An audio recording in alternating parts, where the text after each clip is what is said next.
slammed to the ground, had a concussion, missed the second half or most of the second half, and John Hessler had to do it. But when Koy Detmer's in the game, he puts a lot of pressure on defenses by his ability to read and throw the ball. Koy is just a smart quarterback. He's got the weapons to make it happen for him. Phil Savoy, Rae Carruth as wide receivers with James Kidd as well. But Koy is one of those individuals that he reads defenses very well. He knows where to go when teams set up against him. So he'll be one to watch and looking for the opportunity to put points on the board. Getting ready for the opening kickoff now. Jason Leslie will boot it away for Colorado as Missouri will get the football first. Back to return for the Tigers are Kenyatta Williams and Devin West. Williams is the back near you, West the far back, standing on their 5-yard line. There is a pretty good wind that Leslie will be kicking into. The ball has already fallen over. We'll see if he can get it to stay put or if they're going to have to send out a holder for him. He would much prefer to kick this standing up by itself because the holder does take a little bit, puts a little pressure on it, and you don't get a good swipe at the ball. We're ready to go here at Faurot Field. Colorado and Missouri. The 7th-ranked Buffs kick off to the Tigers, and Leslie hits it high. It'll come down to Devin West. He lets it bounce and grabs it at the 5-yard line. West has some daylight across the 20. He's to the 30 and 35. Still on his feet to the 40.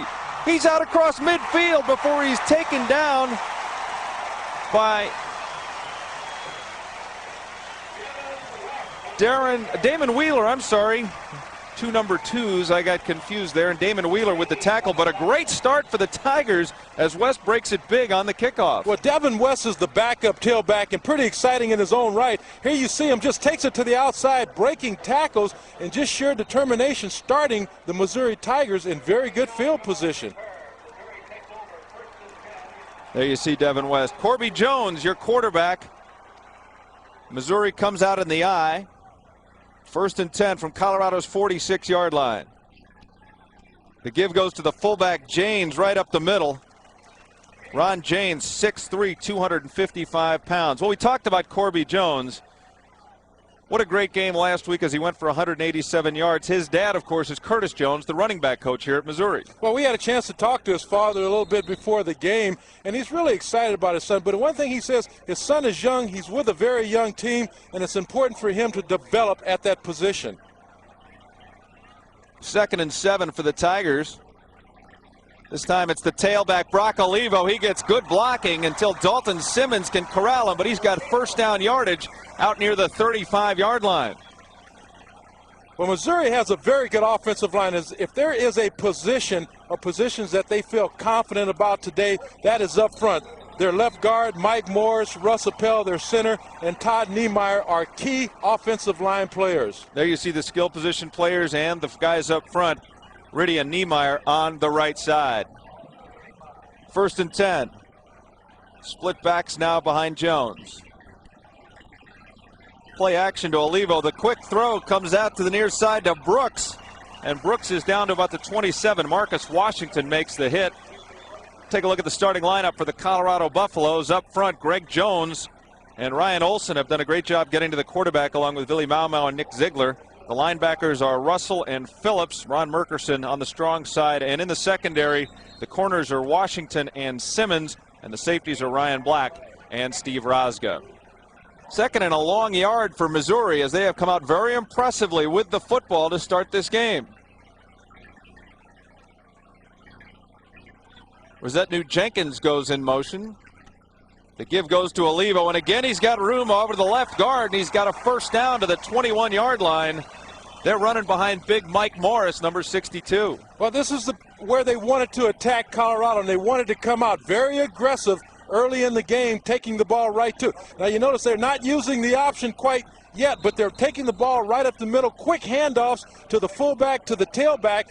Good blocking up front. Olivo does a good job protecting the ball. 1st down.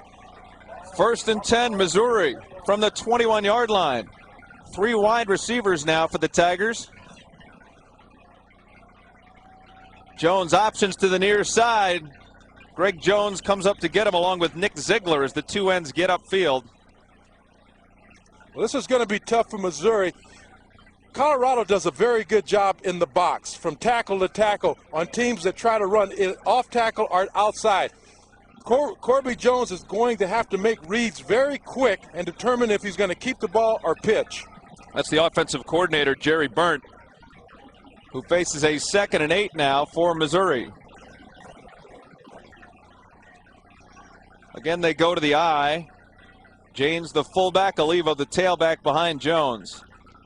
Give goes straight ahead to Olivo, and he's got daylight. He's out across the 10-yard line down to the 8. Steve Rosga had to come up and make the hit, but Missouri is driving the ball right between the tackles on Colorado. Well, they're following their game plan to a T right now. They feel the most vulnerable part, and here they're going into a hurry-up offense, but the most vulnerable part is right up the middle of that Buffalo defense. No huddle. They go 1st and goal from the 8-yard line. Jones again gives it to Olivo up the middle. This time the Buffs' middle of the defense responds, and Olivo maybe picks up a yard. They're trying to pick up the tempo now. You can see they're going without a huddle again. Jerry Burnt has an ace up his sleeve here, he thinks. Well, this prevents the Buffs from substituting any players down here in the red zone. 2nd and goal from the 7 for Missouri. The fullback, James, gets the ball, and again it's the 2 ends, Ziegler and Jones, that wrap him up. He might have got to the 5. Well, there's a little activity out there on the side right now between a Buff and a Missouri Tiger. Ryan Black and wide receiver Jay Murchison. You can see the line of scrimmage is the 5. They were on the ground at the 15. 3rd and goal now. Again, the hurry-up offense for Missouri. Just outside the 5. Jones, play action, rolls the other way. He's got the fullback, but it was tipped. Mike Phillips got a hand on it. It was almost picked off by Greg Jones. Well, on that particular play, Corby had a chance. He had the option. It was a play action, and he wanted his fullback out there in the open. But at the last minute, he decided to kind of hold it back. You can see right here, Corby fakes it to his fullback or to his halfback, and he rolls out to the right. He's looking for his fullback. The pressure's coming to the outside. And he just makes a bad read on that play. He did have a man in the end zone that he probably could have gone to for the touchdown. Mark Norris, who has yet to miss this year, is on to try what'll be a 22-yard field goal from the near hash mark. 6 for 6 on the year. Norris tries to give the Tigers the lead and does. So Missouri, with a big kickoff return and a very impressive offensive drive, takes a 3-0 lead on the Mark Norris 22-yard field goal. Timeout on the field, 11:14 to go. It's Missouri, 3-0 over Colorado.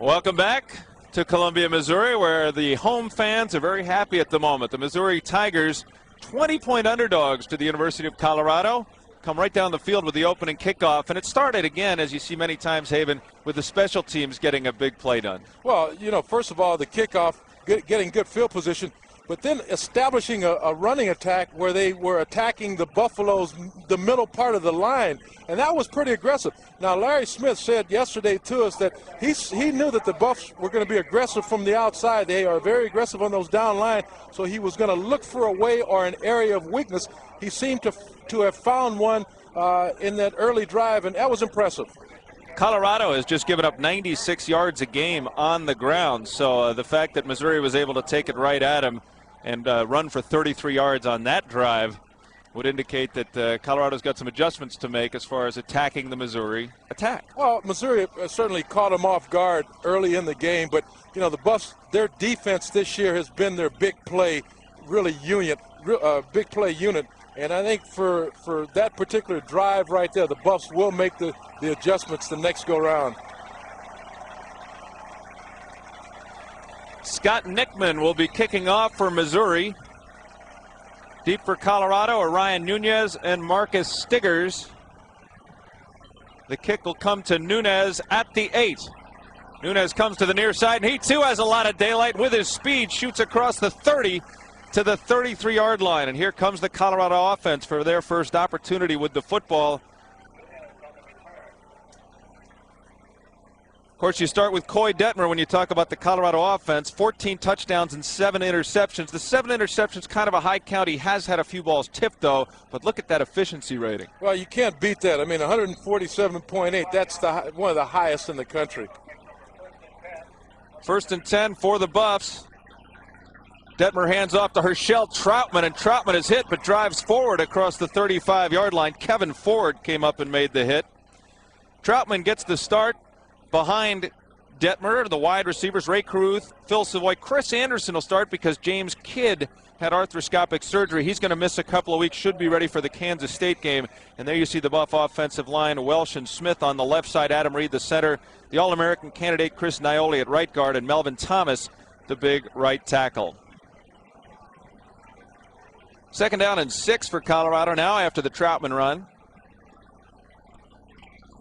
Detmer with a straight drop.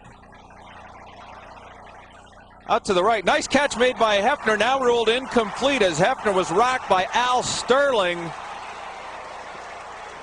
Looked like he might have had that ball, but it is ruled incomplete, and Hefner is not getting up. Well, that was a tough pass. It was kind of high, exposing himself, and just as he was bringing it down, he got racked pretty good right in that area where you don't like to have people taking shots at you. He's still down on the ground right now. He took a pretty good shot there, Tom. The Tiger defense out on the field really exhorting the crowd. These guys are fired up.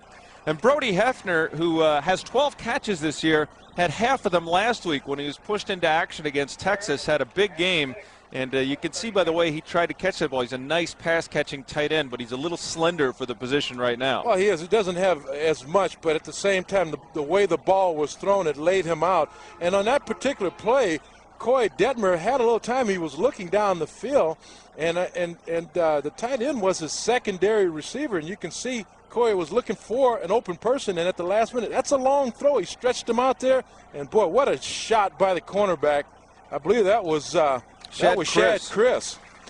These Missouri cornerbacks are going to get it and see a lot of action today by virtue of the way the Tigers play their defense. Hefner looks to be indicating that he's all right on the sidelines, but he certainly got the wind knocked out of him.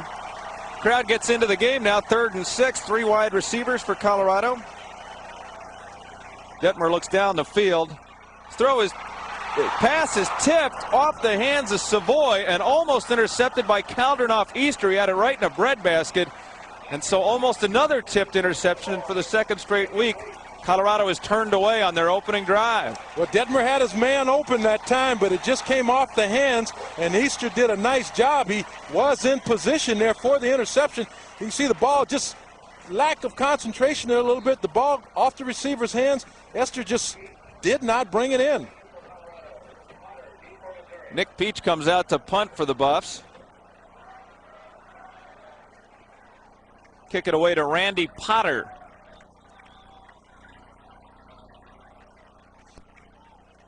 Peach gets away a low tumbling kick that will roll dead somewhere inside the 30-yard line. They down it at about the 27-yard line. Disappointing start for Colorado as they on offense don't stop Missouri till deep inside their 10-yard line, on defense I should say, and then on offense do not gain a first down. Let's try to get an update on what's going on the Colorado sideline from Carol McKinley. Well, guys, Brody Hefner, he is the guy, the tight end who just went down. Right now the CU trainers are checking out his left forearm. He might not be back in the game. It looks like he's hurting, and this is a real problem for CU. They've lost a lot of tight ends. Matt Lepsis is out for the year. Tennyson McCarty is going game to game, so we don't see him much in here, so they don't need this. Back to you.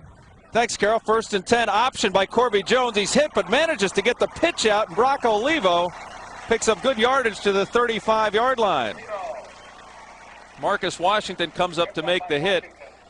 By the way, Steve Haig is now playing center for Missouri. We saw Russ Appel, their fine center. He's got some problems with his wrist, and they x-rayed it, and maybe he just can't go today, so Steve Haig is in at center now. We were watching him yesterday at practice and prior to the game, and you're right, Tom, he had a hard time gripping the ball, and he looked like he was in pain when he snapped back to the quarterback.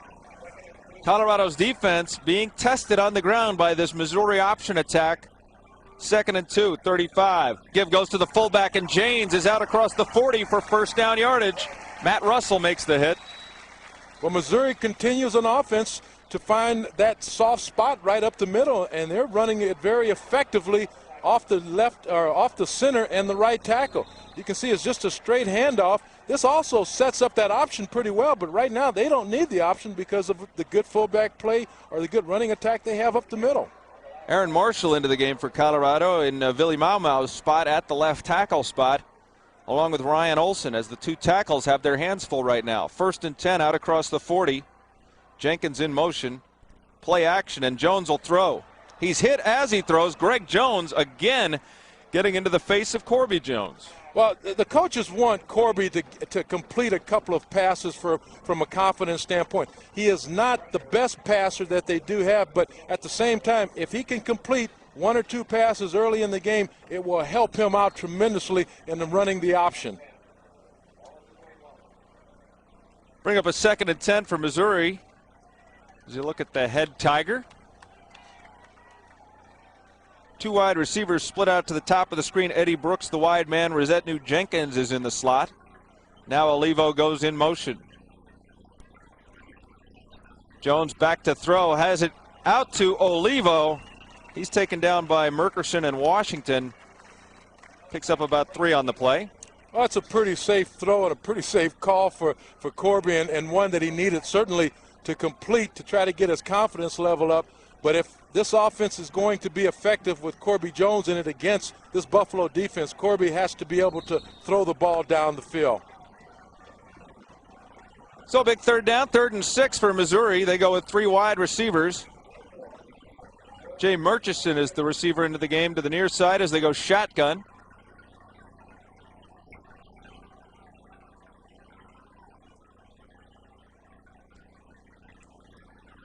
Jones looks out to the near side. Again, he's got Olivo, and he's taken down by Ryan Sutter short of the 1st down. So that'll bring up a 4th down for Missouri. Corby Jones is not a drop-back quarterback, and he has a difficult time when he's put into that situation. He does much better when he's rolling right or left, which gives him a chance to make the decision to throw the ball down the field or to run the ball. Vince Sebo will kick it away. Ryan Nunez is back to receive the punt for Colorado. The sound of that bare foot on the football today. Nunez fumbles it, but falls on it at the 21-yard line. Man, bare foot on football on a cold day like today, Haven. You know, that's like a sledgehammer hitting a rock. That's not a very good feeling there, Tom. Colorado will get their 2nd crack at the football when we come back. It's 3-0 Missouri.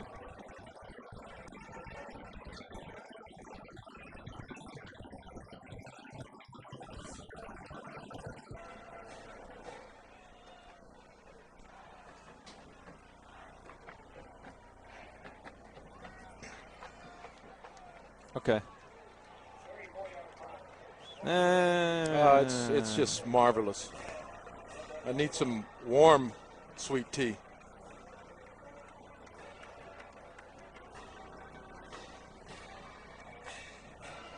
Welcome back to Faurot Field in Columbia, Missouri. Haven, Ryan Nunez almost gave the Tigers a big break here. Well, turnovers are, you know, especially on special teams, you don't want that. In a good situation like this, in a game like this, the ball comes down. I think he takes his eyes off of it for a split second, but fortunately enough, it bounced back into his hands, and the Buffs were able to recover. But, you know, that's something that's been plaguing New Heisel's teams this year, and that's a part of concentration. There you see Rick getting ready to send the offense back out onto the field. One thing we may see from the Colorado offense today is redshirt freshman Dwayne Charrington at running back. Troutman and Henry have really split the duties there, but they may try and get a little more of a blast from the speed of Dwayne Charrington. I mean, this is a guy who runs under 4.4. He's their fastest running back. They may give him a shot a little bit earlier in the game. He's only had 10 carries this year. Well, I know they'd like to give him some experience, and because of his ability, I think Rick Neuheisel feels this is a team or an opponent that will provide him a chance to see what his freshman can do.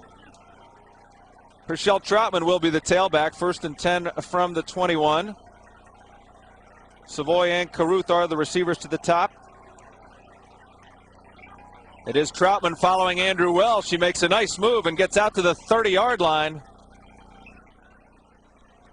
Take a look now at the starting defense for the Missouri Tigers. Up front, you have Eric Douglas at the guard, along with Donnell Jones, Brian Craycraft, and Justin Wyatt. The linebackers for Missouri, Joe Love, Al Sterling, and Kevin Ford. And in the secondary, Clayton Baker and Shad Chris are the corners. Caldernoff Easter and Damati Cross are the safeties. And there you see Damati Cross, who today will become Missouri's all-time leading tackler. Second and short for Colorado. Again, it is Troutman, and Troutman squirts through the line of scrimmage and has first down yardage. Brian Craycraft makes the tackle. But Colorado has their first down of the game on a couple of runs by Herschel Troutman. Well, I tell you, watch the cornerbacks from Missouri, Shad Chris, number 5, and Clayton Baker, number 8. They're starting to joust a little bit with the wide receivers from the Buffs, and this is going to be an out-and-out physical contest on both sides, Tom.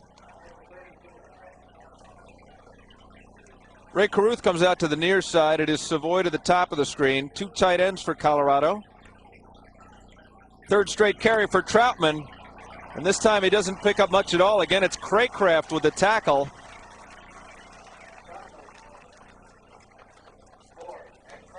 Defensive coaches from Missouri, they know they don't have the players, the line players, to really physically go after the Buffs. But they're just going to play very solid in there. Linebackers up, safeties up to fill the gaps, and leaving the corners a lot one-on-one with the outside receivers. But the main thing the Missouri Tigers want to do is try to take the Buffs out of their game. Second down. Detmer to throw. Good pressure, escapes it to his right, floats it out. Nice catch by Chris Anderson, slips a tackle, and he's out across the 45 to the 47-yard line. Shad Chris with the tackle. Koy Detmer showed some elusiveness there as Craycraft and company got in real quick. Well, I tell you what you want to see here is not, there's a penalty on the field right now, but Detmer gets caught in. He escapes, but he throws the ball a little off balance. And look at this one-hand catch. Brings it down, makes a fine reception. Chris Anderson does a wonderful job, takes it up the field, and then there's a little activity afterwards. Here you see it again. Anderson's flagging, trying to get Detmer's attention. Boy, I tell you what, that is a fine reception by Anderson. Maybe at the end of the play, too, you'll see there has been a personal foul called, and that might have been it right there. Late shot as Kevin Ford came into the pile.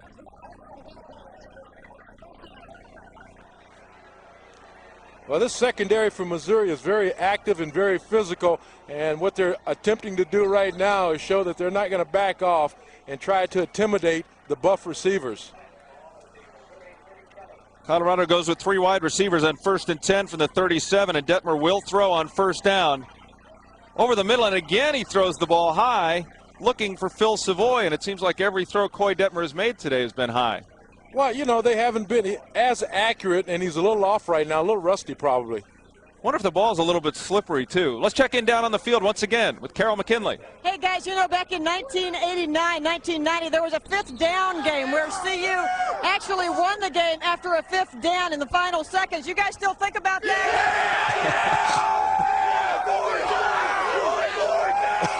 It's nice to see they've gotten over it.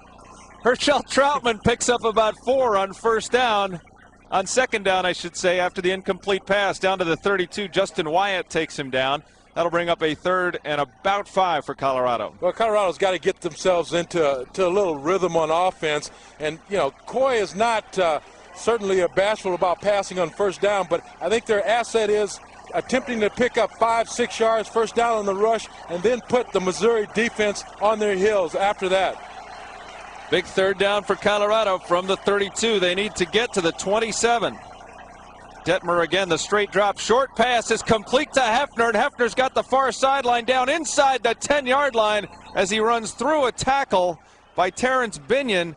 And it'll be 1st and goal, Colorado down to the 6, so Hefner is back and back with a vengeance. Well, what happened there, Damon Dickey, the secondary or the safety, tried to, or thought he had a play on the ball, tried to come underneath, just barely missed it, and from that point on, there was no one there for the tight end. Taking it up the field, making a big play. Now they're deep in the red zone. Brody Hefner The freshman from Del Mar, California, continues to impress. First and goal, Colorado. They go to the I. The give goes to Troutman, and he weaves his way down to the 4. Loose football, and it's picked up by Al Sterling, and that's a fumble by Troutman that Missouri takes over on the 17.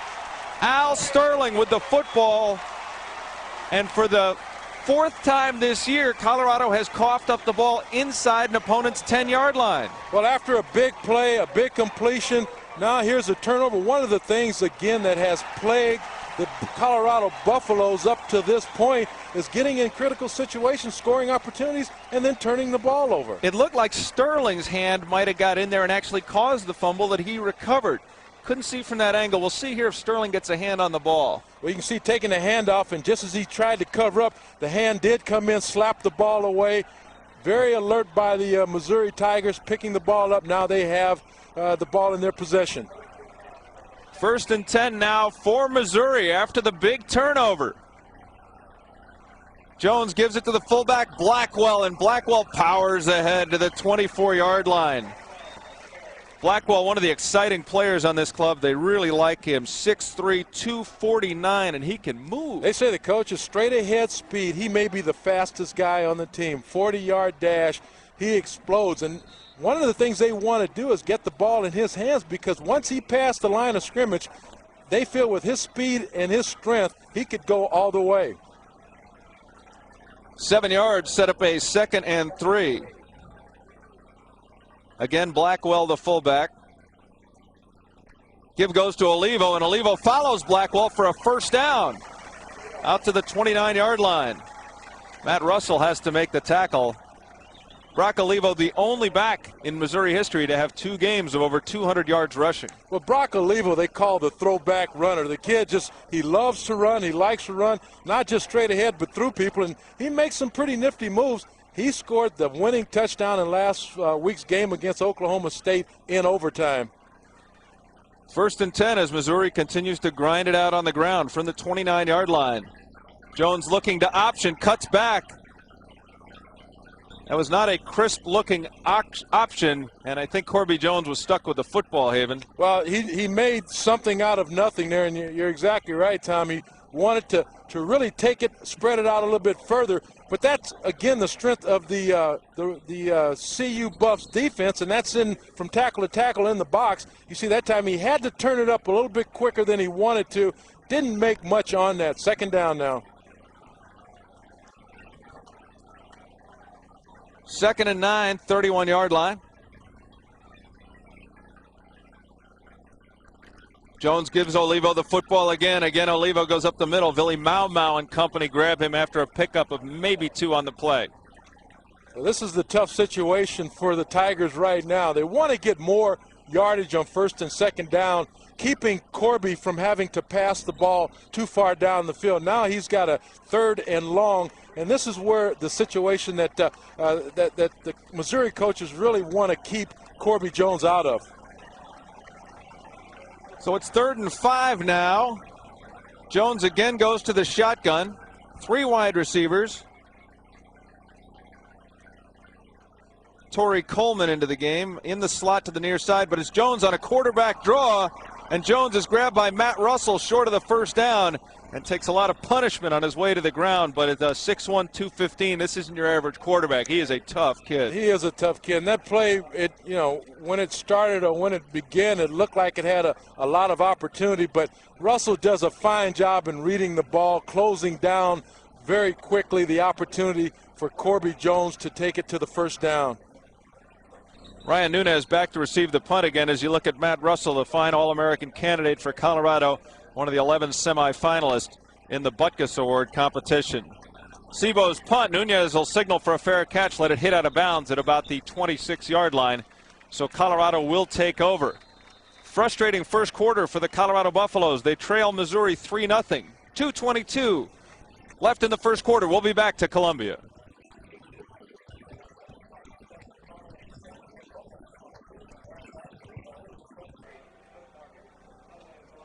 We'll go down to her.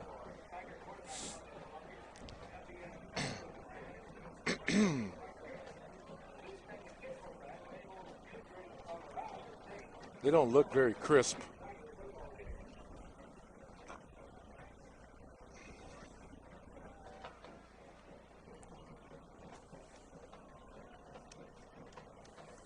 3-0, the Missouri Tigers lead Colorado with 2:22 to go in the first quarter here in Columbia, Missouri. Let's go back down to the field, check in again with Carol McKinley. Saw something interesting on the sidelines just a while ago, guys. Neuheisel was talking to people like Phil Savoy, Herschel Troutman, Brody Hefner, sitting along the bench saying, don't panic, guys. We're going to get back into this. They all had their heads hung low and their knees were kind of shaking a little bit, but he's trying to get them back on track. We'll see what happens here in this possession. Back to you.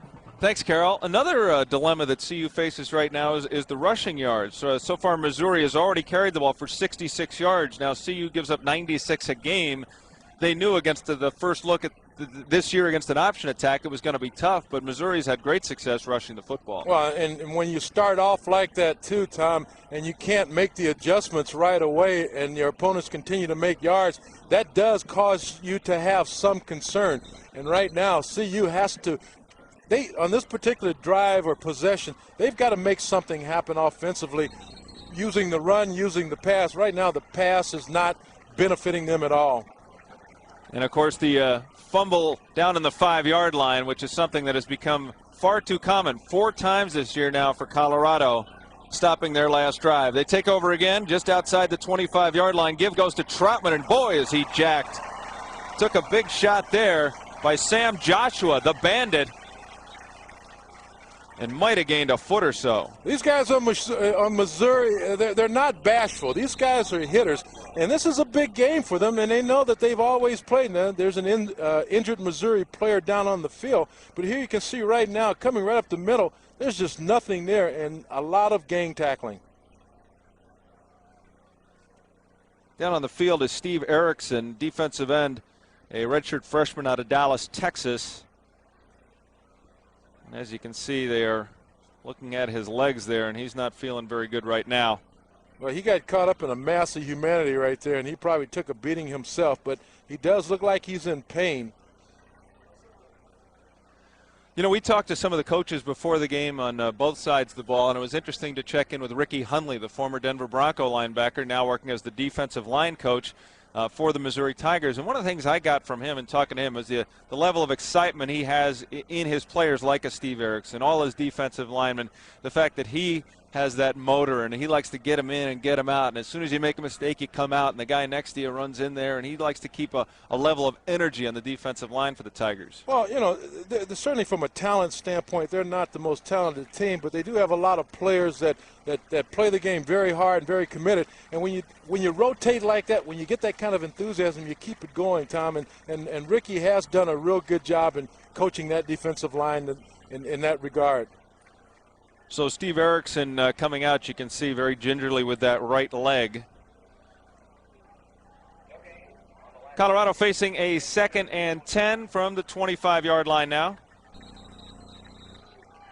Rick Neuheisel and his offense really not clicking yet. Again, 3 wide for Colorado. Detmer with the straight drop, has good time, good protection, flutters it over the middle. Phil Savoy makes the catch, and he's out to the 45-yard line.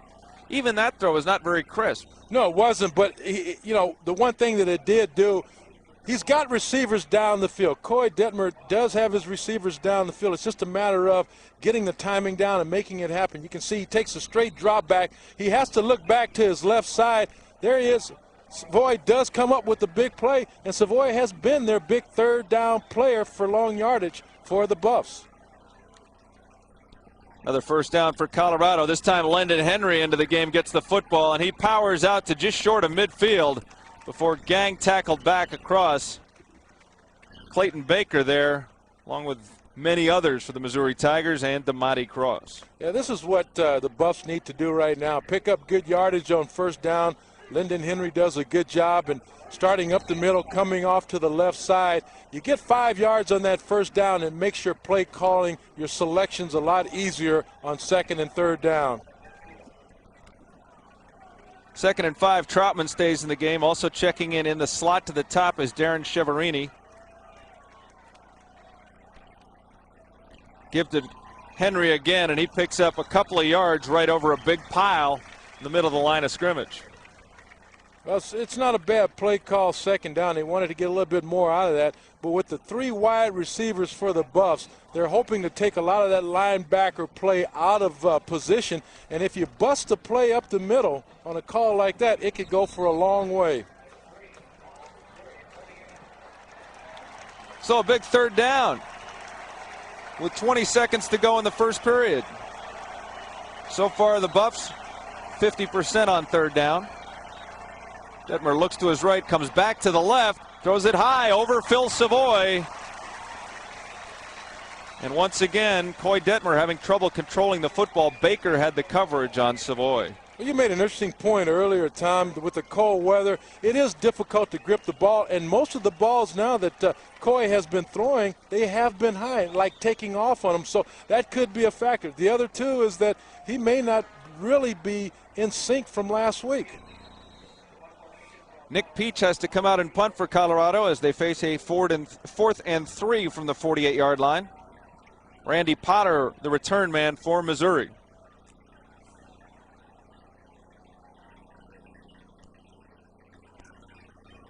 Peach has it go off the side of his foot, but gets a pretty good roll as it heads out of bounds at about the 15-yard line. So Missouri will take over inside their own 20. The Tigers holding on to the momentum that they gained on the very first play of the game. Well, they're doing a pretty good job right now. They know they always play the Buffs very tight, very tough. But you know, for the Colorado Buffaloes right now, and it could be a matter offensively that Koy Detmer, by not practicing as much last week, he just may not right now have the timing or have the feel, and it's going to take a little time. Hopefully, they can keep the score to this point. Well, give them a chance to get back in the game. This will be the last play of the first quarter. Just 2 seconds left. You can see Missouri in the eye. Jones hands it off to Devin West, and West picks up a couple of tough yards right up the middle. And that'll do it for the first quarter. A good quarter for the Missouri Tigers. Colorado has to do a little work on the blackboard, figure out how to fix things. They trail Missouri 3-0 after 1.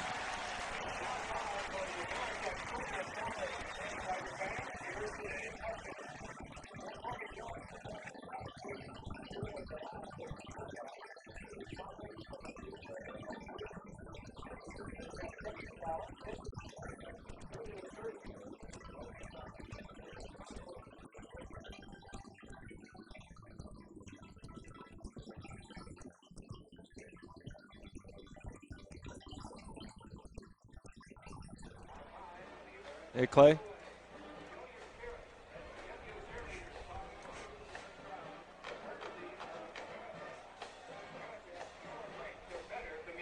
God. Hey, at some point, we should get a shot at Ben Gregory sometime when you got 30 seconds for Haven to tell a story. He's the, Yeah. This? Okay. Steve Erickson. Okay. You have time to go to the restroom? Okay, I saw him down there running around. Do I have time to go to the restroom? Is he answering? Does he care?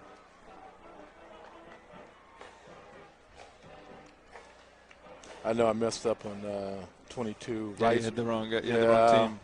Wrong team. Right number, wrong team. The only reason I knew is because Dickey got suspended this week. Yeah, Piercy. Piercy? Yeah.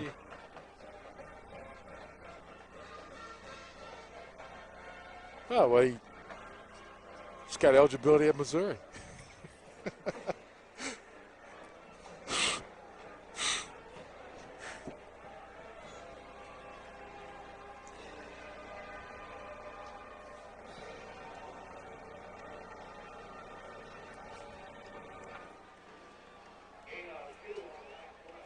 Welcome back. Getting ready for the second quarter here in Missouri. It is a little cool today. As a matter of fact, Haven and I have offered them $50 for that blanket. It's up to 75. Let's go down to Carol McKinley on the sidelines. Steve Erickson's looking pretty good, you guys. You know, it looked like he was really hurt banging the ground out there with his right knee hurting, and they actually took scissors to cut away the tape around his right knee, but it's a bruised knee. He's been running around on the field trying to get it back warmed up. Looks like he'll be able to go back into the game. Back to you. Thanks, Carol. On a second down carry, Devin West picks up a couple. Ryan Olson, amongst the many in the pile in the middle, creates the tackle at about the 20-yard line. That'll bring up, again, a 3rd down and 6. And as you've talked about, Haven, that's the area of difficulty for this offense with Corby Jones at quarterback. Well, 3rd and long yardage because it dictates most of the time to pass down the field, and he has not really been effective in straight drop-back passing situations. So this is a very difficult situation, and one that, again, that they would like to keep Corby out of. Fred Jones into the game for Colorado at the near side defensive end on a 3rd and 6 at the 20. Jones with a sprint drop and now has room to run down the near side. He cuts back and gets out to about the 35-yard line. He eluded Dalton Simmons and was finally taken down by Hannibal Navies, the linebacker. Well, you can see the indecision on this play. It was a play-action pass that was set up. He wanted to take it down the field to the right side, and you can see him looking, and all of a sudden he's getting a little gun shy, a little happy feet, starts back. The good thing is there's nobody back there, picks up the 1st down a little bit more, makes a nice move, takes it up the field, finishes off the run. So Missouri driving the football out of their own end of the field again, working from the 35-yard line. They're working into the wind, which has died down a bit now. Shouldn't be much of a factor in the passing game. Again, it's Blackwell and West behind him. Play action pass for Jones, and he is hit by Greg Jones. The senior out of Denver comes up with his 6th sack of the year. Well, Corby on this play action, he had his man Murchison open, Jay Murchison open down the field, and he just hesitated, and that's the inexperience that's showing now in his passing ability. You see him drop back. He starts to throw the ball. No anticipation there. Backside pressure takes him down for a loss. Greg Jones has already graduated with a BS in business. Did that in August and now is finishing out his college football career, and it has been a great career. So 2nd and 16 now. Option is going one way and Corby Jones is going the other, and Greg Jones tries to run him down again. Finally taken down by Navies on the far sideline. But there was a mix-up there as everyone else was going left and he went right. Well, there was some pressure there as well. But Corby, again, you see his athletic ability. He does a fine job in avoiding a major loss right there.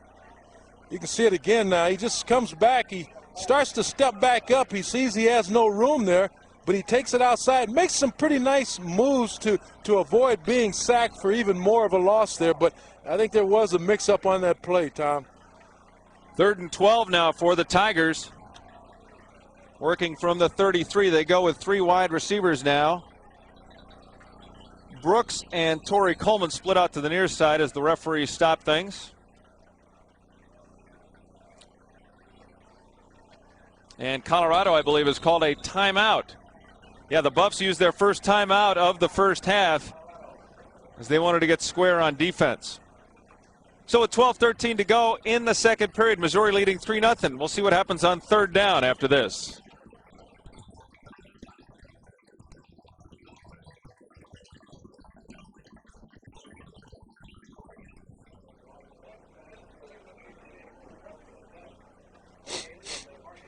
Boy, I tell you what, the sound effects, I mean, the mic is picking up everything down there. It's just. I think it's also the people are quiet because they're cold. Okay. Yeah. Oh, right.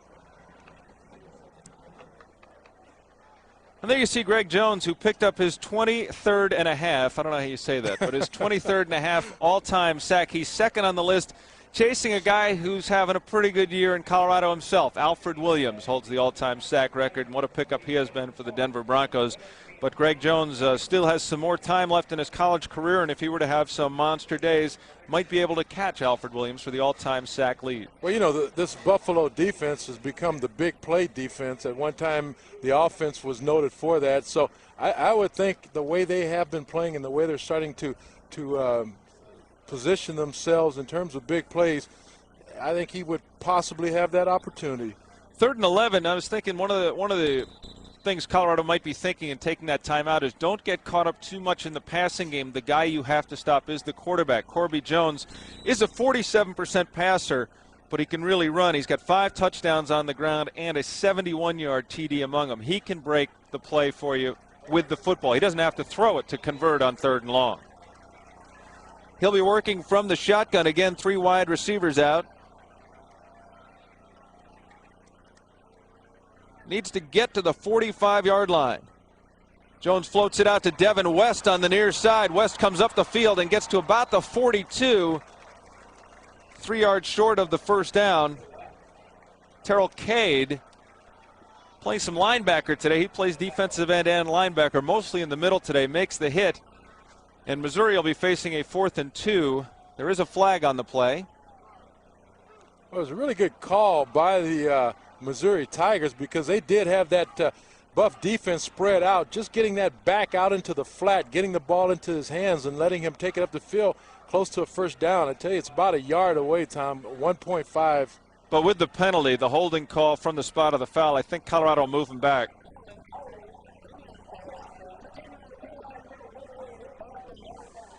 Again, Randy Crystal, our referee. So from the spot of the foul, that marches it all the way back to about the 27-yard line. We will replay 3rd down. Well, this does not bode well for Corby Jones because he has a very difficult time, as we have mentioned, in getting the ball down the field by way of pass. I think they're looking for kind of a safe play right now to position themselves for a punt. 3rd and 18, again from the shotgun. He has West and Blackwell alongside and 3 wide receivers spread out across the line of scrimmage. Buffs show blitz and back out of it. Jones looks straight down the middle of the field, and he's got his man. Complete for a first down.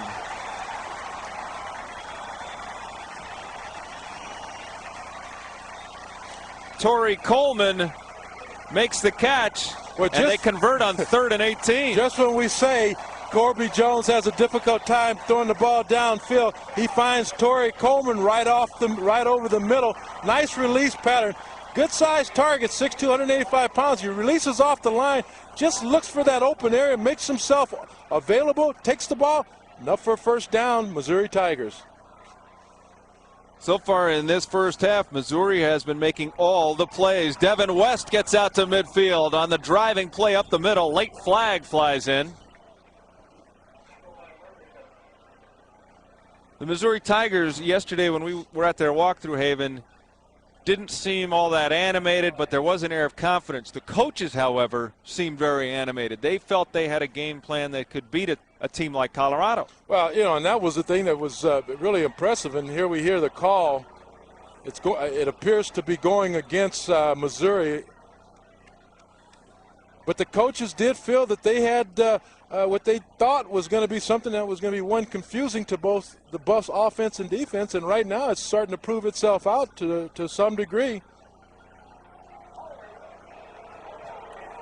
There's the call, holding against Missouri, and once again they will be driven back. After West had picked up 5 on first down, now it will instead be 1st and 20 from just across the 35-yard line. You can see the Missouri Tigers have hurt themselves with the penalties. Of course, they converted after the last penalty and will once again have to convert a long yardage situation as they face 1st and 20. They come out in the I formation with 2 tight ends. Coleman comes in motion from the top. Play action by Jones, and again Greg Jones is around it, but Corby Jones steps out. He is taken down by Navies and Simmons after a pickup of about 5 on the play.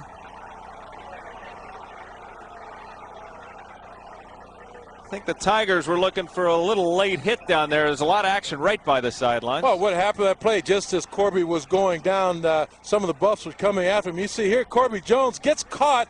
Good pressure up the field by the Buffs. Reverses field, takes it up. I tell you, he does a nice job, nifty running, finishes it off real well, and don't see exactly where they might have been looking for that illegal hit, but certainly a good play on both sides of the ball. Corby Jones able to pick up 5 yards on the scramble. That'll set up a 2nd and 15. Corby just has a knack, Tom, of he's very elusive, and just when you think you have him, he makes a move here or there, frees himself, and is able to pick up some additional yards, and that's what makes him so dangerous as a runner. Missouri has already rushed the football for 88 yards here in the first half.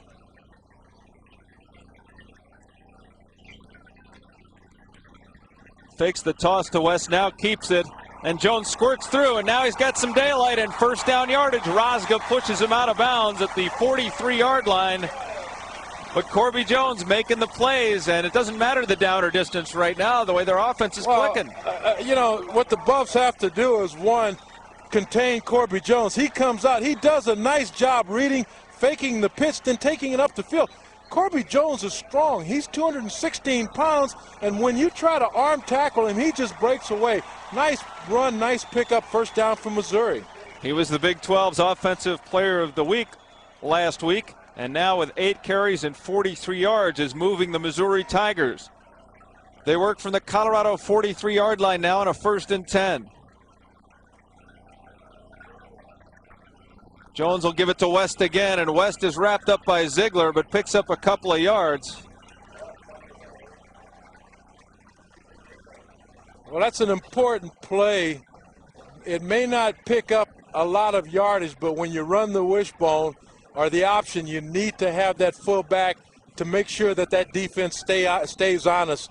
You can see Hannibal Navy's coming off a little bit shaken up. Nebraska is putting the wood to Oklahoma. That is a 38-0 lead in the 3rd period. Checking some other Big 12 scores. Iowa State leads Kansas 13-6 as they head towards halftime. 2nd and 7 for the Tigers. Give goes to West again, and this time he breaks the tackle. Murkerson hit him, and he fumbles, and it's picked up by the Buffs. Marcus Washington has the ball at the 33-yard line, so the turnovers even out. Well, I tell you, that's the most disappointing, disheartening, and coaches just go crazy when that happens. You have good drives going, pick up big yardage, and then all of a sudden you turn the ball over. Devin West, backup tailback, takes the ball up, has pretty good blocking, gets stripped just as he sees some daylight. Ron Murkison does a good job in sticking his hand in there and stripping the ball from Devin West. Buffalo ball. Murkerson and Phillips make the strip, and Colorado recovers, and the pass from Detmer to Carruth falls incomplete.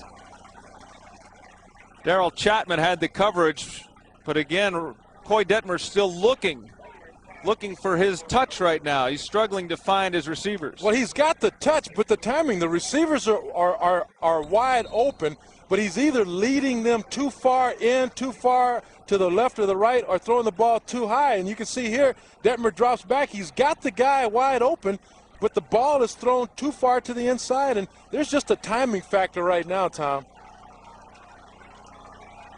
Detmer 3 of 7 throwing the football so far today. Now a little inside reverse for Colorado, but it goes nowhere.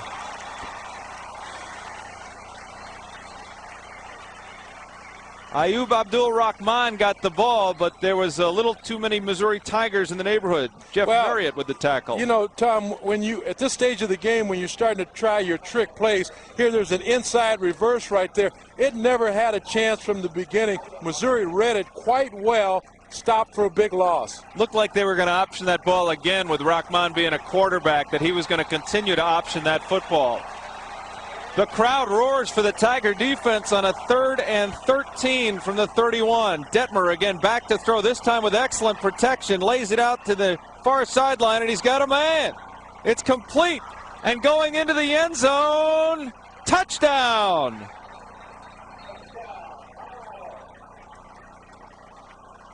What a play.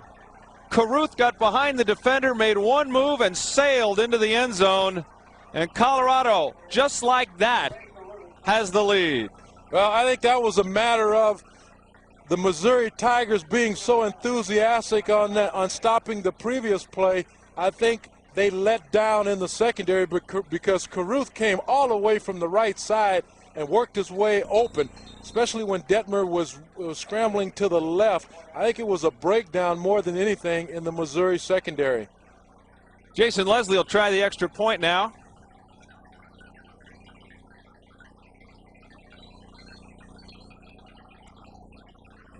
And with 8:41 to go before halftime, Colorado has taken a 7-3 lead on the 4th touchdown catch of the year from Rae Carruth. 7-3 Colorado. We'll be right back to Faurot Field.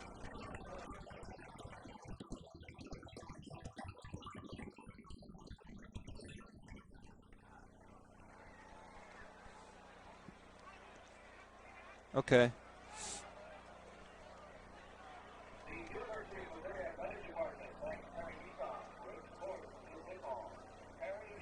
Yeah. It is the only play they've made. But I think, okay.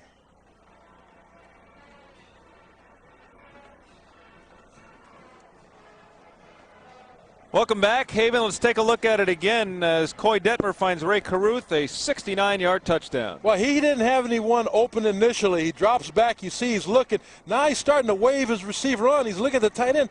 Carruth sneaks out from underneath, from behind, comes all the way across from the field, and I have to believe there was a blown coverage, makes a nice move avoiding the tackle, taking it in the end zone, and that was the first and really only big play of today for the Colorado Buffaloes, but a critical one. And you can see it right here now. He just comes to the inside.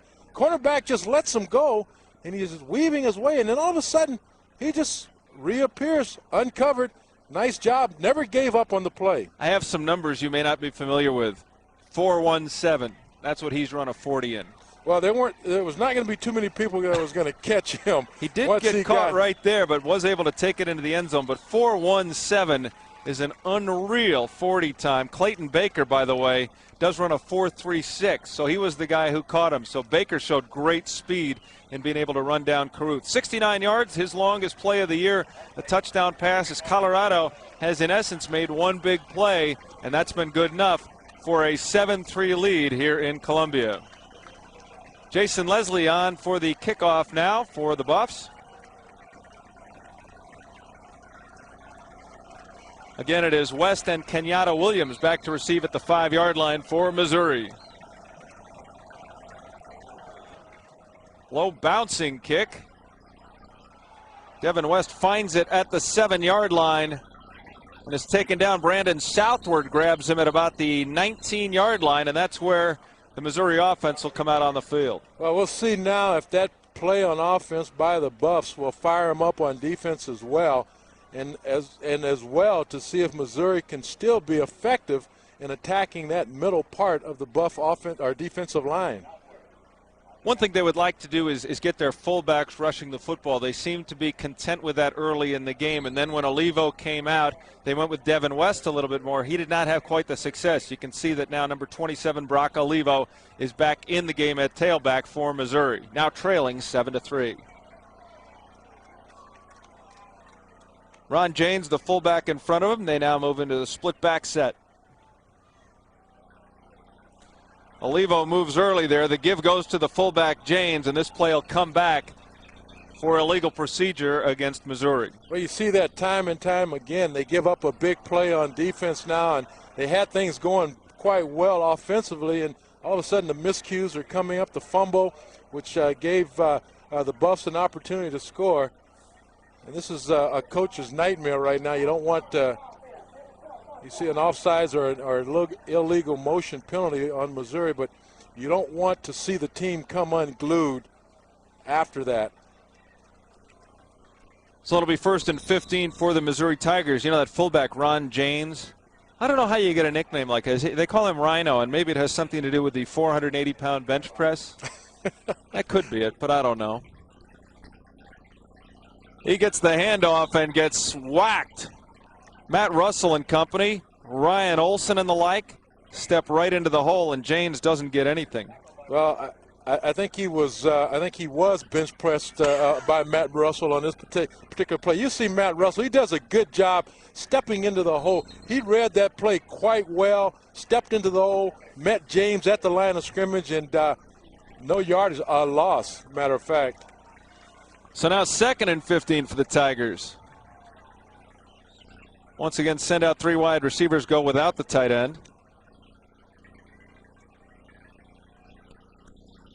Olivo gets the handoff, working across right guard, and Russell is there again along with Ryan Olson. And what a year it's been for Ryan Olson, the junior from Green Mountain. 6.5 sacks, and he went into the weight room and more or less rewrote the record book for Colorado. Well, you know, the defense, again, and we've mentioned this, has become the big factor for the Buffaloes. They've done quite a job in their play most recently. And you can see right now, I mean, they've only averaged 96 yards per game, and today they've given over 119. So, you know, they've got the kind of defense that they call the bend but don't break. 3rd and 11. Jones will throw, and again getting great pressure, throws it, and it's picked up on the hop and incomplete, intended for Rosetnew-Jenkins. The officials say it's skipped in there, and Missouri will be forced to punt it away. Well, that looked good to me, Tom. I think he did a pretty good job on the shoestring or the one-hop catch, but now you think receivers catch everything, though. Well, they do. 1 bounce, 2 bounces, or no bounces. You see, Corby, he's hurried in throwing the ball, and if he had a little bit more time, he would have been able to complete that one. It was an incomplete pass. Sebo again will take that bare left foot and put it on the ball, and this time gets away a real nice kick, driving Ryan Nunez back. He makes a fair catch at the 35-yard line. And Colorado, after their big play on offense, gets a great series on defense as they force a 3-and-out possession by the Missouri Tigers. Colorado and company will have the football with 6:55 to go before halftime. The Buffs lead it 7-3 at chilly Faurot Field in Columbia, Missouri.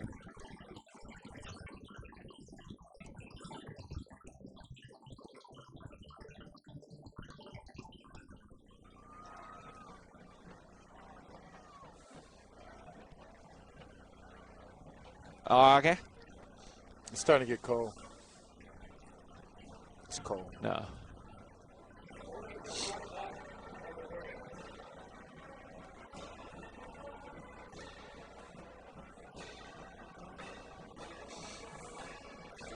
As we head towards halftime, 6:55 to go. The Colorado Buffaloes now lead Missouri 7-3. Back down to the field now, and Carroll McKinley. Just a little while ago, guys, Larry Smith, after CU got that touchdown, the very first touchdown, now 7-3, he got his defense rallied on the bench, and he said, you know, guys, don't panic. Isn't that what Rick Neuheisel said on the other side a little while ago?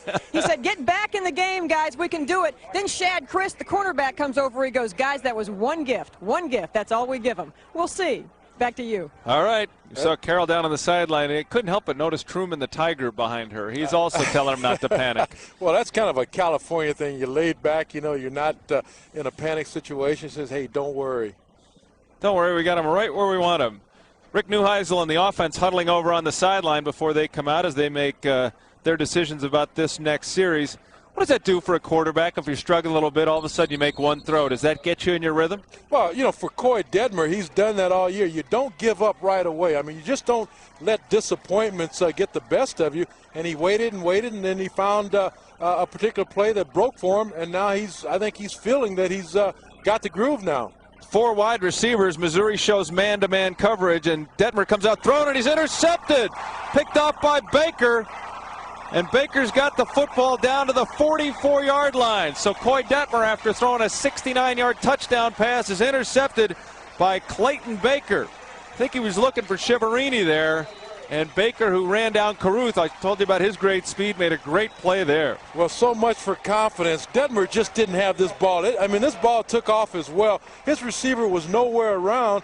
Good interception, good read by the defensive back in picking off the ball. Clayton Baker did a good job in being tackled now, and first down Missouri.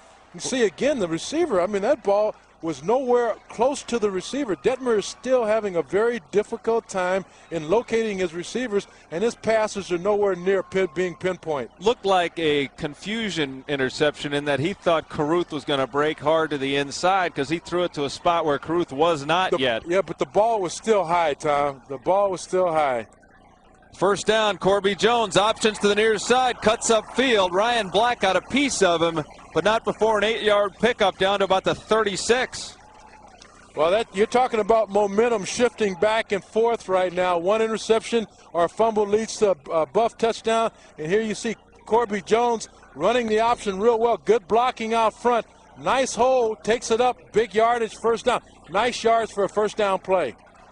So it'll be second and about 2 from the 36-yard line.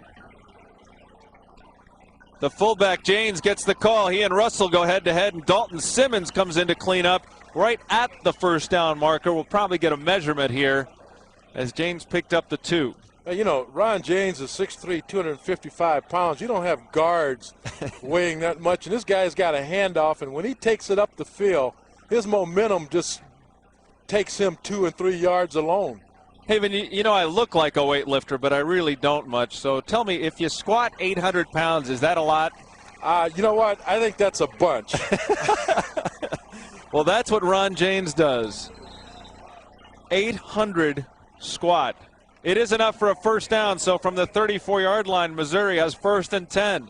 Rosetnew Jenkins splits out to the top of your screen. Blackwell now the fullback in front of Olivo. Jones options and only picks up maybe a yard before he slips down. Greg Jones playing the option well on his end of the field. Well, again, the Buffs do quite a good job in the box, and that's tackle to tackle against off-tackle plays or the option. And Koy Jones has to make a decision fairly quick in terms of either holding on to the ball or pitching it out there. And with this type of defense, or going up against this type of defense, you can make a mistake and it can cost you. 2nd and 10 now. Brooks splits out to the top. Jenkins in motion from the bottom. Play action for Jones. Looks out to his right, and his receiver fell down as he was trying to get the ball to Rosetnew Jenkins. Rosga had the coverage, but Jenkins lost his footing. We should point out, this is the first time Colorado has played at Faurot Field on natural grass. Right, and it's it's a nice field. We had a chance to walk on it yesterday, and the players from Missouri certainly like, and the coaches as well. But you have to get used to it in terms of the types of cleats that you wear, and even being deliberate when you're making your breaks to make sure that you have your footing. 4 of 7 throwing the ball, and he may throw it now on 3rd and 10 as he works from the shotgun.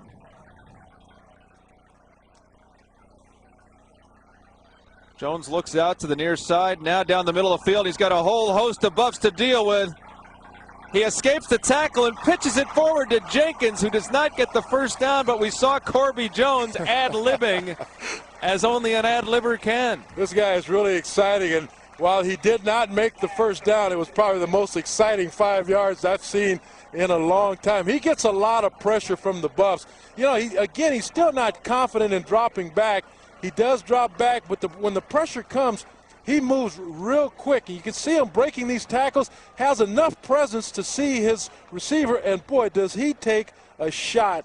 Ryan Olsen cleans up. Oh.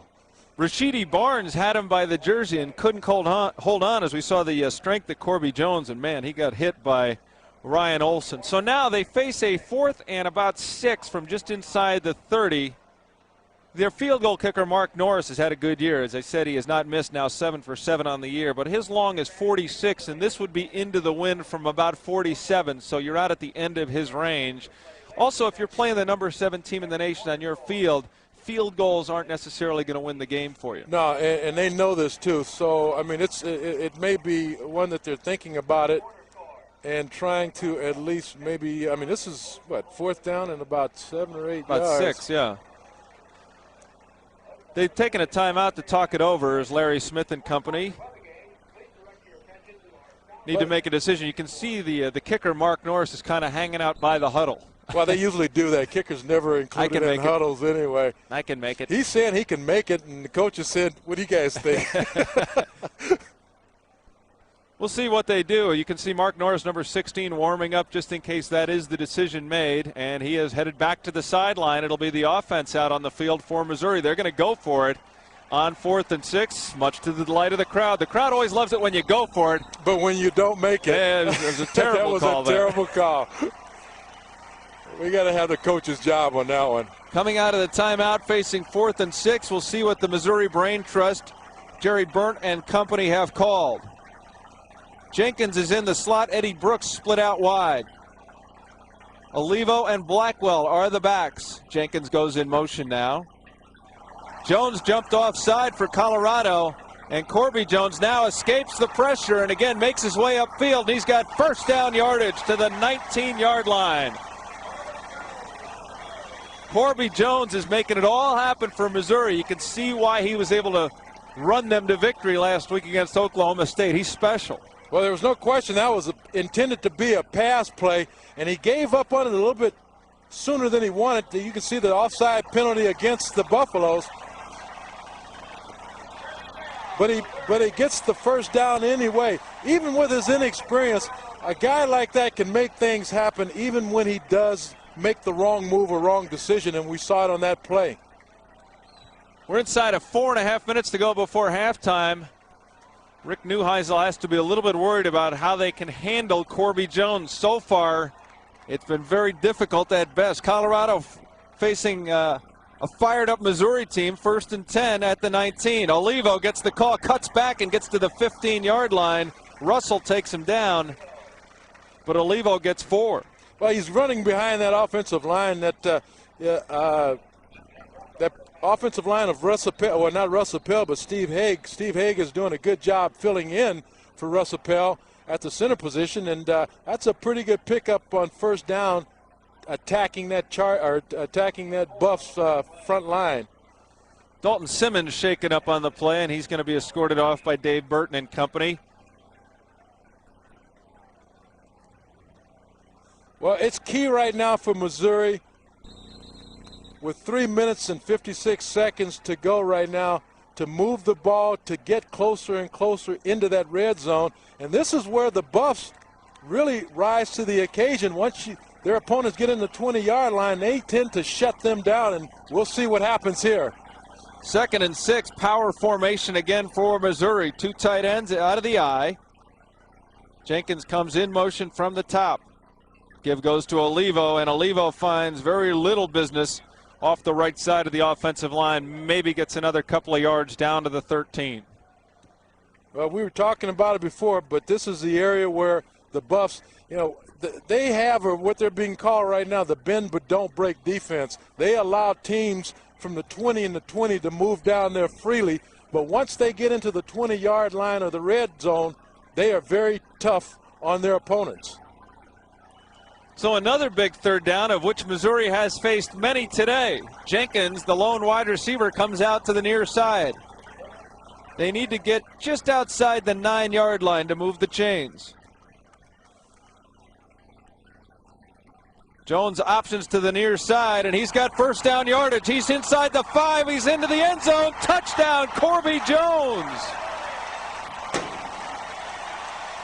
What a sensational half of football the sophomore quarterback has put together. And I'm telling you, Tom, they are running right into the strength of that Buffalo defense and making things happen. Corby Jones being congratulated on the sideline as Missouri leads 9-7. Mark Norris will try the extra point as the Tigers have taken it to the 7th-ranked Buffaloes. You can see he's with his father right there, Curtis Jones, the running back coach. It's not a bad deal to have your father as your coach. Not only is your father your mentor, but your coach as well. Norris's extra point splits the uprights, and Missouri is out on top of Colorado, 10-7. Behind that man, Corby Jones, 12 carries now, 74 yards and a touchdown. And you can also sense that the many third downs they've faced, he doesn't mind third down pressure at all. Well, he does a very good job here. It's an option all the way. But again, we talk about how strong he is. He just takes the ball up the field. And there were some arm tackles there. Some of the defensive players, the Buffs, thought they had him. He just pulled away from them into the end zone. Very nice drive by the Missouri Tigers. You see, again, you can't tackle him high. You can't tackle him low. He drags the Buffs into the end zone. Takes a 10-7 lead for the Missouri Tigers. His 6th rushing touchdown of the year. He had been splitting time in general with Kent Scornia at quarterback. Scornia really the better throwing quarterback, but it started last week against Oklahoma State where he was such a dominant rusher, and they were able to take the ball and run it out all over the Cowboys as he went for 187 yards, that Scornia only played towards the end of halftime in the 2-minute offense. And now it looks like the way Jones is going and the way Missouri is going with a 10-7 lead, Kent Scornia may not see action at all today. Well, he may see some later on in the game, and depending upon, as you say, Tom, the way the game is going right now. But Coach Larry Smith said the one thing to us that so goes Corby, so goes the Missouri Tigers, and he wants to keep him in there as long as he can. Colorado awaits the kickoff. It'll come down to Stiggers at about the 3-yard line. Stiggers taking his time back there and has spilled down just outside the 10-yard line. Kind of an odd kick return. You need to get the ball and get it right upfield. Well, on kickoff returns, you take the ball and you just head right, left, or up the middle. But there was a lot of indecision. You can see right here, he tries to go left, he tries to go right. He can't get his footing, and then after that, he's done. You see Brock Olivo, the first guy down, flushed him back to where Jamie Morris made the hit.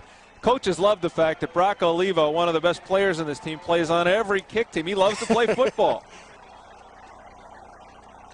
Colorado with Lendon Henry in the backfield. He gets the football and again finds the going tough, as now Missouri starting to gain more and more momentum on both sides of the football. Justin Wyatt makes the hit. Let's get out of Carroll McKinley, in and among them here at Faurot Field. Hey, these fans are crazy, you guys. 10-7, almost halftime. They would have never thunk it, would you? Oh, I believe in our Tigers. We always have faith in them. Do you still think about that 5th down game now, you guys? It's been 6 years. Come on. Oh, yeah. I know we can do it. Can't you get a life? Sure. You have a cheer for us? Yeah. M-I-Z-C-O-U! M-I-Z-C-O-U! Here's a little enthusiasm down there. Oh, man. Back to you guys. M-I-Z-Z-O-U. I thought it was M-I-S-S. Oh, never mind. Missouri frantically calling timeout. The coaches were not too happy with what they saw as far as what Missouri had lined up defensively against the Colorado offense. The coaches finally able to get someone's attention. They do, in fact, spend their final timeout of the first half with 1:59 to go. Rick Neuheisel on the other sideline is now getting ready with Koy Detmer to face a 2nd and 10. And Colorado, regardless of what happens in these final 2 minutes, is really going to be struggling to find momentum to take into the second half. Well, Tom, also the next 2 minutes, they've got to be careful. It's 2nd and 10. They don't want to put the ball up, turn the ball over right now, giving Missouri another opportunity to take it in the end zone. Then the second half becomes very, very difficult. You put a lot of pressure on your team.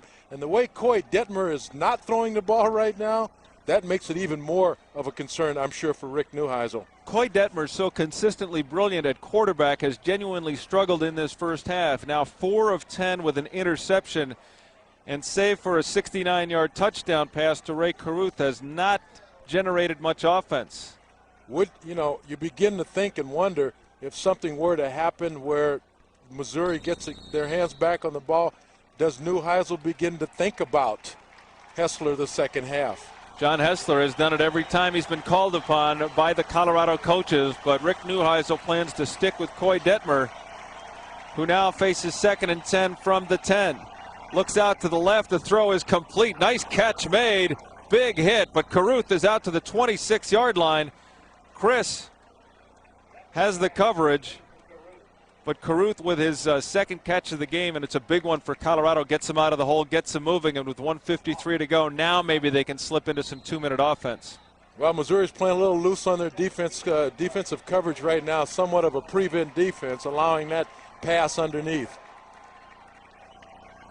Detmer again throwing it down the far sideline. He's looking for a man. He's got it. What a catch made by Savoy as he's all the way down to the Missouri 32-yard line. Savoy was covered well, but over the shoulder. It would have been a tough catch had he not been covered. Well, Shad Chris was on him. Shad Chris is 5'10". Phil Savoy is 6'3", and all the way he's got good coverage, but the ball was thrown where it could only be thrown, right over the outstretched arms and over the shoulders. A fine pass and catch by Detmer and Savoy. Once you question Koy Detmer, he comes out and with 2 great throws takes Colorado from the 10 to the Missouri 32-yard line. Well, he had a good matchup right there with Phil Savoy on Shad Chris, even though Chris is one of their outstanding cover persons. 1st and 10, 32. Again, he's back to pass, looking to set up the screen to Troutman. Troutman has it, cuts back, makes it to the 25-yard line. Nice tackle there by Caldrenoff Easter, though, as had it not been for Easter, Troutman had some big plans. Well, there's a nice call right there, running a screen against an aggressive Missouri defense at that particular time. And it looks like they're mixing up the plays quite well, getting the calls, getting the yardage, putting them in good field position. 2nd down and 3. Chiaverini splits out to the top of the screen. Carruth and Anderson are split out to the near side. Detmer looks to be changing the play as the Tigers show blitz. Quick toss over the middle to McCarty, and he is jacked. Big hit made by Piercy, and the ball comes loose. Well, Piercy kind of had his eyes, read that one real well, but Detmer was at the line of scrimmage, and he saw that matchup. He saw that little void area right over the middle, trying to get his tight end there. You can see he just spent some time now. Just a little pop pass to the tight end, a little bit behind him. Piercy comes in, makes a pretty good hit, preventing the completion. 54 seconds to go before halftime. 3rd and 3. They need to get to the 22-yard line.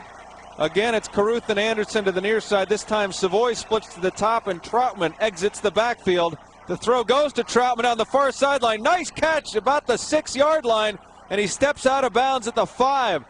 Herschel Troutman, you talked about the matchup with the big guys, Savoy out there. This time they sent the little guy, Herschel Troutman. Well, Troutman, he comes out of the backfield and he just does a flare, and the defender never did see him. He had his back to him all the way. You can see him chasing. Troutman does a good job in concentrating, getting the 1 foot down. Nice play call by the Buffs for 1st down. They mark it at the 4-yard line, where it will be 1st and goal, Colorado, with 48 seconds to go.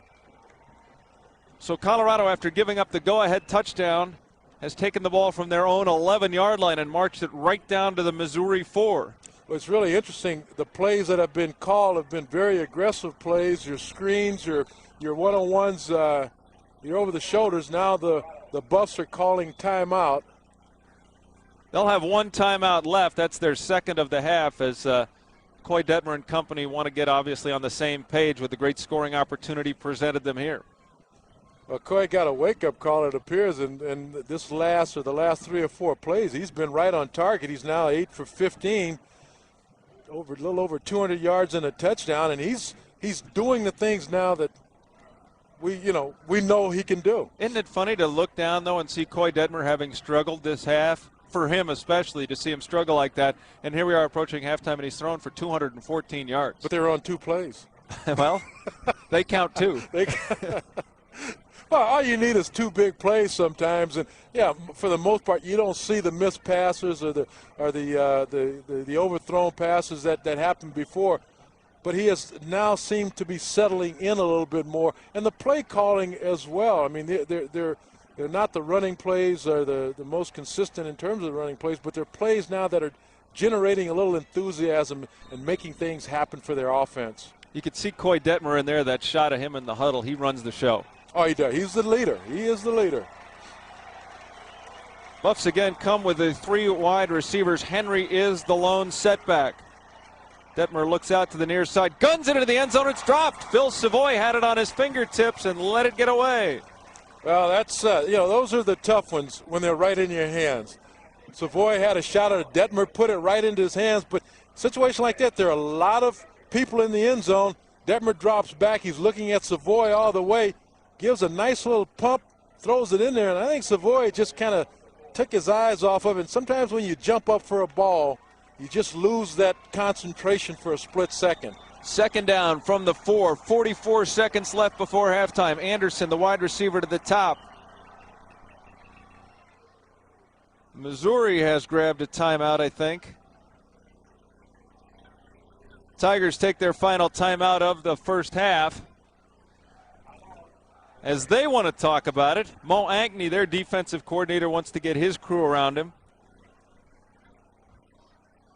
You can see Larry Smith also has a lot to say to the defense. Well, he's just telling them that's all right. I think they took a timeout. It appeared that the defense didn't recognize or didn't feel comfortable with the Buffs offense coming out there. And it's, I mean, the defensive captain or the signal caller has the right to say, hey, look, this doesn't feel right. This is not right. Let's talk about it. And that's what the coaches are saying right now. Hey, if they come out there, make the adjustment.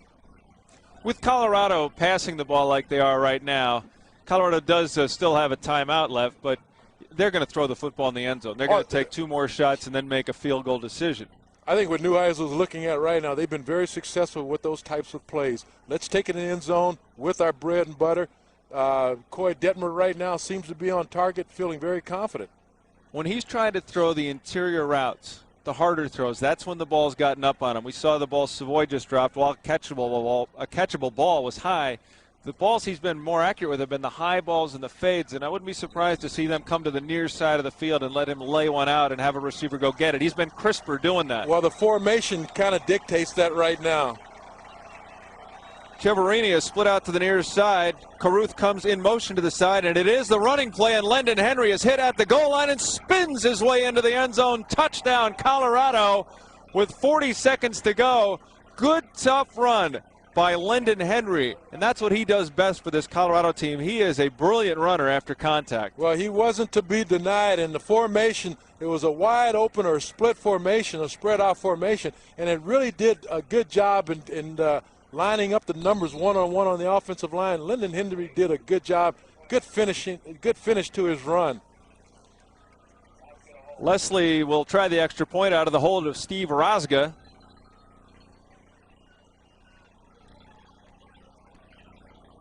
And with 40 seconds to go before halftime, Colorado has snapped back on a 90-yard drive. That might be an 89-yard drive. What do you think? It was close, give or take a couple feet. They went right down the field in less than 2 minutes and have retaken the lead 14-10. Well, they did a good job here. It was a nice job, good 89 or 90-yard drive. Lendon Henry takes the handoff, stutters a little bit, weaves his way up into it. Just good hard running, good finishing, just enough to lean over into the end zone, giving the Buffs a 14-10 lead. Again, you can see it straight ahead. He makes some nice, nifty moves setting up the run here. Just a strong runner, does real well. The tight end, Tennyson McCarty, did a great job getting the seal block there as he drove the end down into the field of play. And Lendon Henry did the rest with his brute strength, and Colorado has a 14-10 lead. There you see Lendon on the sidelines. Well, the Buffs had to put something together and answer that last touchdown by the Tigers if they were going to really look at being competitive in this game and not giving the Tigers a feeling of confidence. And 89 yards, like I told you. Well, I say give or take a couple of feet. But that was a nice response by the Buffs and coming back and making that drive of 89 yards. Exactly 89 yards, I'd like to add. So with 40 seconds to go, Missouri will have another opportunity. We did see that they can be a dangerous return team, as they did well with the opening kickoff.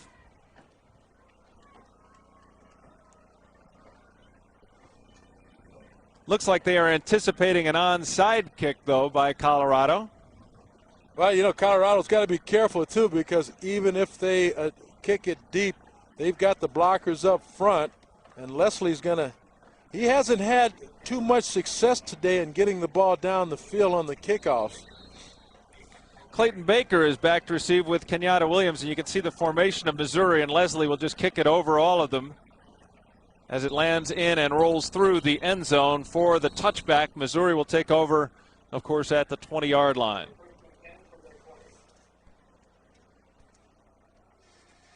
Well, Missouri's, they've played I think they feel pretty good about the situation right now, being down only by 4 points, but they've played real well. They've done some very good things in terms of attacking that defensive line, and even on the option, the strength of the Buffs defense is containing the option. They've been able to pick up some pretty good yards. So they, in all, the coaches and the players will go in at halftime feeling pretty good about their performance to this point. Missouri shows their base offense with Blackwell and Olivo. Olivo gets the handoff, and he'll pound ahead to about the 25-yard line, a pickup of 5 on the play.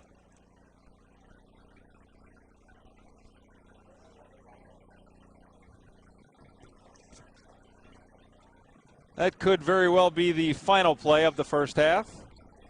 As the clock spins inside of 20 seconds, Larry Smith in the middle of your screen.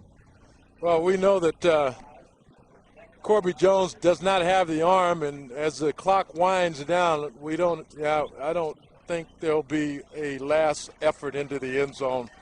They'll settle with going in. There you see it, zeros across the clock. We have played 30 minutes of football, and Missouri has given Colorado all they want. The Buffs were able to muster 2 drives, and that was good enough to give them a 14-10 lead. Let's go down now to Carroll McKinley with Larry Smith. Got head coach of Missouri, Larry Smith, with me. Larry, you're down by 4, but you've played really hard. You got to be proud of your kids. No, our team's playing real good.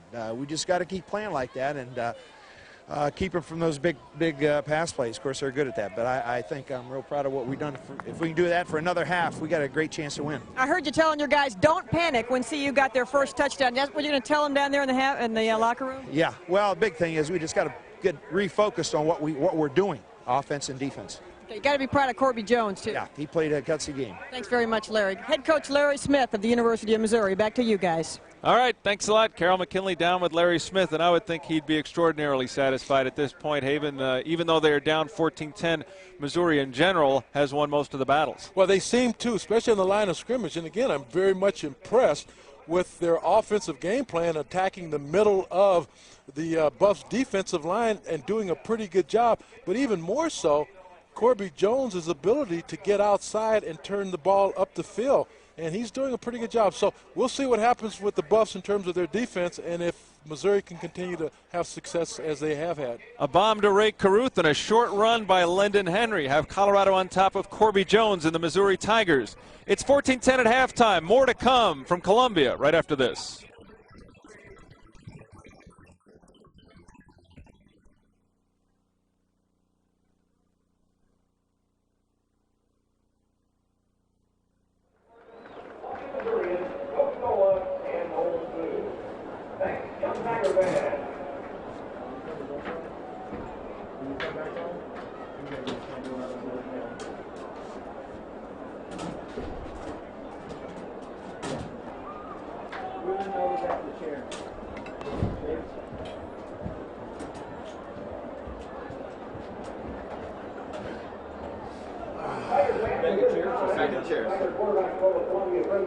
Back to the chairs. Turn those lights on real quick. Yeah, really.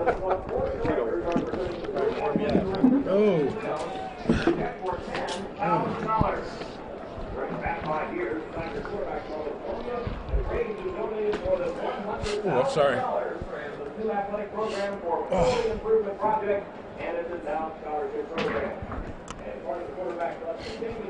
Oh, that's all right. I'm not going to.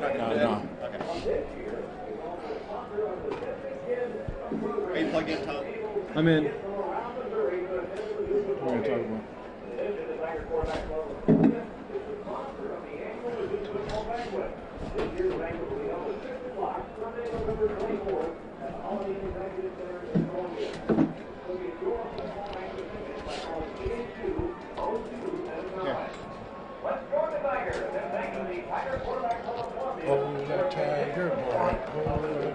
That's all in this segment? Okay. Mike, real quick, John. 15 seconds.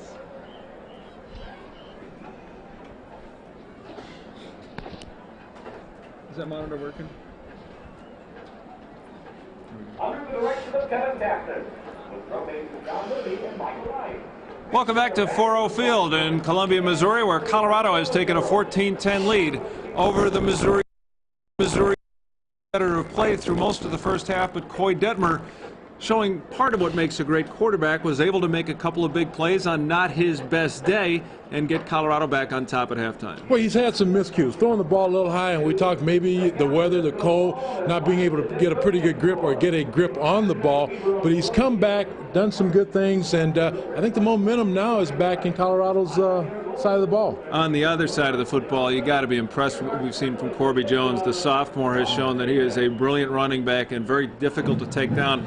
The best part for me in watching him play has been his play on third down. Well, he's done very well in a situation where you would not think he would do so well because of his inability to pass the ball that well. He's been able to turn some miscues into some long runs and first downs.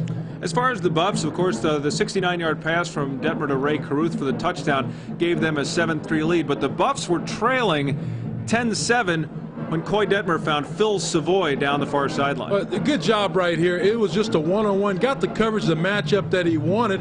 Nice over-the-shoulder pass and catch, and put them in very good field position. They were able to drive the ball down inside the 5-yard line, and then when you and I were talking about how to pass the ball in the end zone, they said, why don't we just give it to Lyndon Henry? Well, they did. They spread the defense out. Lyndon does a nice job just picking his hole, bullying his way into the end zone. Nice finish at the end for the touchdown. So the two defenses have played good football, but both offenses have got into the end zone. The quarterback play is something special here at Faurot Field in Missouri. It's 14-10 Colorado. We're going to come back, and Carroll McKinley is going to talk to the commissioner of the Big 12. That's Steve Hatchell. He'll join Carroll when we come back right after this.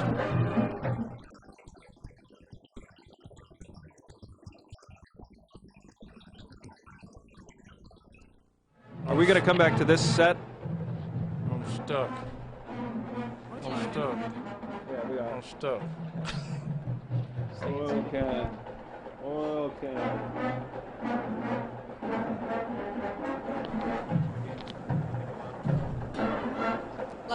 I'm sorry, what'd you say, Clay? Carol's going to do it. We got a few minutes, and then we're coming back to here. Can you count me down to 3 minutes? Just tell me when I've got a minute or something so I know. Who am I throwing it back to? Am I throwing it to break? Okay.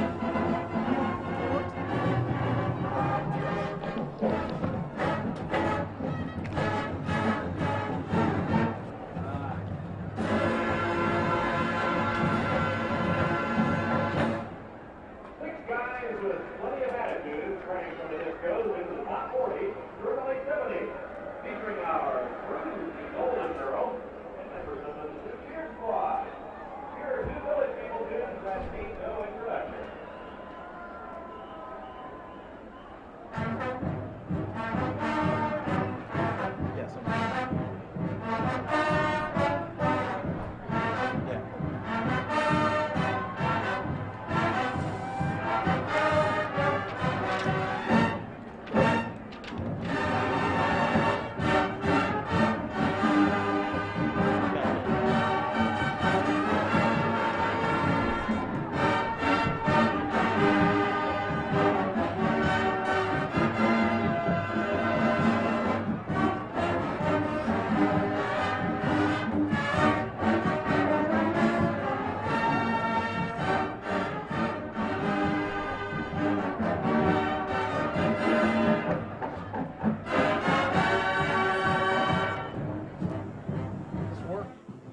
Carroll McKinley down on the sidelines here at Faurot Field. Colorado 14, the University of Missouri 10, and I've got Big 12 Commissioner Steve Hatchell with me. A lot to talk about with this new conference. 4 new teams. What is the good about that? I mean, when you first heard we were going to be adding all those teams, what went through your mind?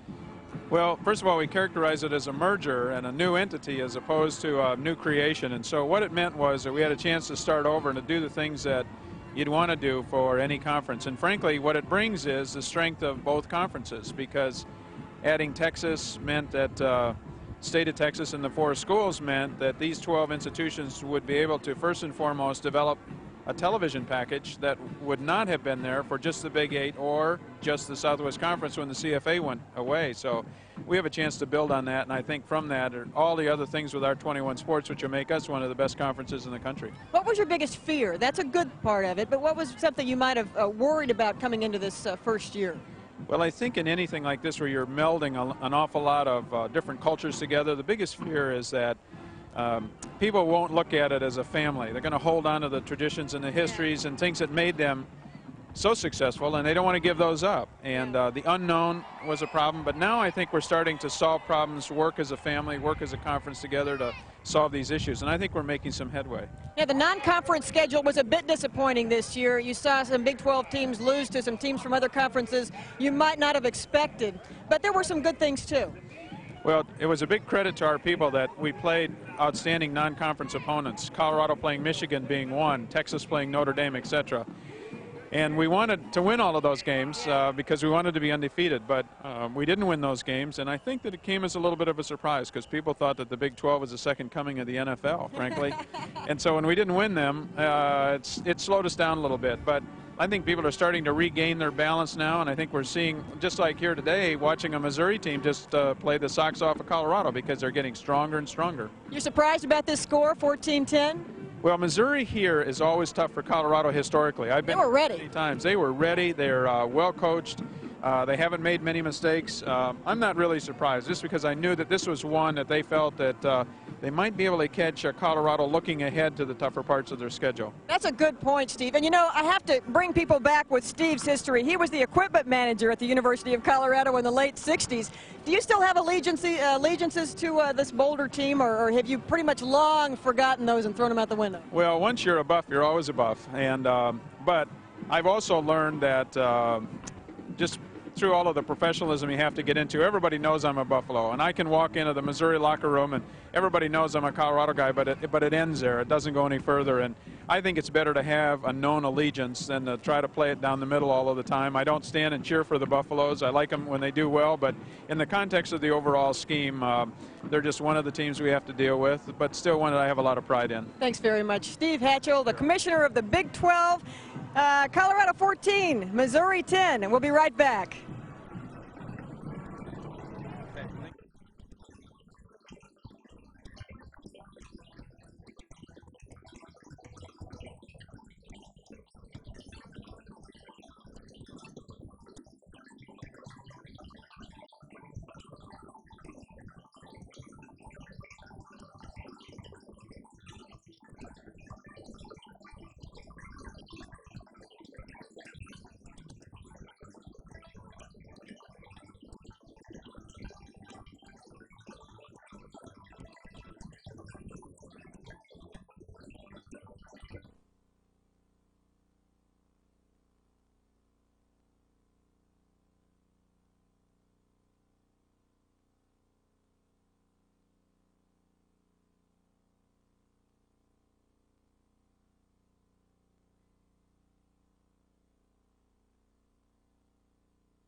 Welcome back to Missouri, where it is still 14-10. Nothing has changed since we hit halftime, Haven. It's still 14-10. Still cold, too. Tom Green along with Haven Moses here as the Colorado Buffaloes scored in the final minute of the first half to take a 14-10 lead. And Missouri kind of made themselves known in the opening moments of this game that they were not here to be fodder for the Colorado Buffaloes. They had the big kickoff return, went right down the field, and while Colorado stiffened at the goal line, that field goal, I think, sent a message to the Missouri team as much as to the Colorado team that they could play with these guys. Well, you know, and it started since yesterday when we were talking to the coaches as well, Tom. They knew that they had a pretty good game plan, but they wanted to make sure their kids were fired up and felt confident that they can go out and compete with this Buffalo team. So far, so good for Missouri. Although they trail 14-10, they have played excellent football. And, of course, Corby Jones, their quarterback, has done a great job. Let's take a look at the highlights now from the first half. Colorado, after trailing 3-0, drove right down deep into Missouri territory, and Al Sterling forced a fumble from Herschel Troutman. Well, Troutman gives up the ball, but it was a big turnover for Missouri, being able to get the ball, denying Colorado a touchdown in the red zone. Missouri made one mistake with their running game, and that was this play. Devin West is hit by Merkerson and Phillips and loses the ball. Well, Devin West, their backup tailback, takes it up into the middle of the line, and just the ball is dislodged. Big turnover for the Buffs' possession. Colorado struggling on offense. Koy Detmer struggling throwing the ball. Then one play changed all that as he found Rae Carruth for 69 yards and a touchdown. Well, he was looking down the field. He was waving his receiver on. Carruth came from underneath. Looked to be a blown coverage by the Missouri Tigers. Carruth with his speed, no one was going to catch him. Touchdown. Just gets into the end zone, and Colorado had the lead 7-3. And just when you thought Koy Detmer was going to get it going, well, this time looking for Rae Carruth, they're not on the same page, and Clayton Baker made an interception. There you can see he was able to run the ball back. Actually, that's a Corby Jones run right there. Well, Corby is doing a fine job in his running game. I mean, this is what he does best. Does a nice job with the option. You can see right here, just turns it up the field, breaks a lot of tackles. This was a big play, big touchdown for the Missouri Tigers. He's able to finish his run and get into the end zone through Rosga, and that gave Missouri a 10-7 lead. But Colorado then drove 89 yards, a great drive to end the first half, and in the final minute, Lyndon Henry got the call. Just a straight handoff. Lyndon Henry takes the ball. The defense was spread out, does some nice moves, makes some nice moves right here, bowls his way into the end zone. Touchdown, Colorado. So Colorado has a 14-10 lead at halftime. Take a look at the stats in Haven. We see what we expected on the rushing and passing stats. Well, CU's dominating in the pass. Missouri's dominating in the rush. But time of possession right now, Missouri has the edge, which is kind of interesting. So both teams are pretty much doing what they want to do, and the score does reflect. You would expect the team that runs the ball to be able to dominate the time of possession like that, but still the difference is kind of alarming, and I think Rick Neuheisel would like to have the football a little bit more. Well, I think a couple of things have happened as well for Missouri. They've converted some big third down plays, third down and long yardage plays, and in a situation where they were expecting to hold Corby Jones down, he's been able to come up with some big plays, and I think that's kind of the difference right now. Colorado's had a great year already against the run. 96-yard average against the run defensively. This really their first option attack that they've seen, and so far Corby Jones has been a problem. Well, what makes the Buffaloes so strong against the run is from tackle to tackle the box. But Corby's been able to figure that out, and he's done some pretty good things, picking up some really good yardage off the tackle and on the option. Corby Jones has the Tigers in it. Missouri trails Colorado 14-10. We'll be right back to Faurot Field, Columbia, Missouri, right after this.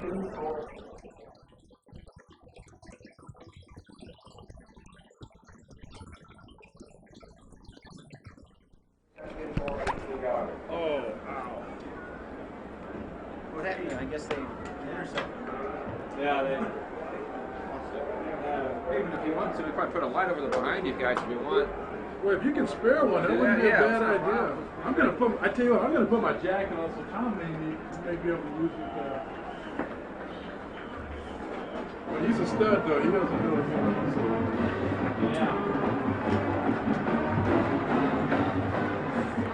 Yeah, that would be nice. Put it on your feet or just your hands there or what?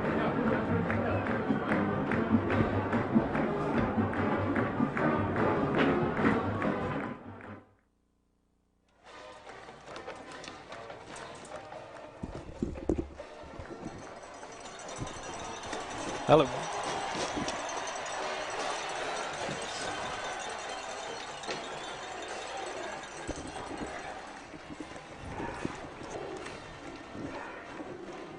Okay. That's all right. Don't let it happen again. As Tom said, that's what he told me to tell you. And you know how I get.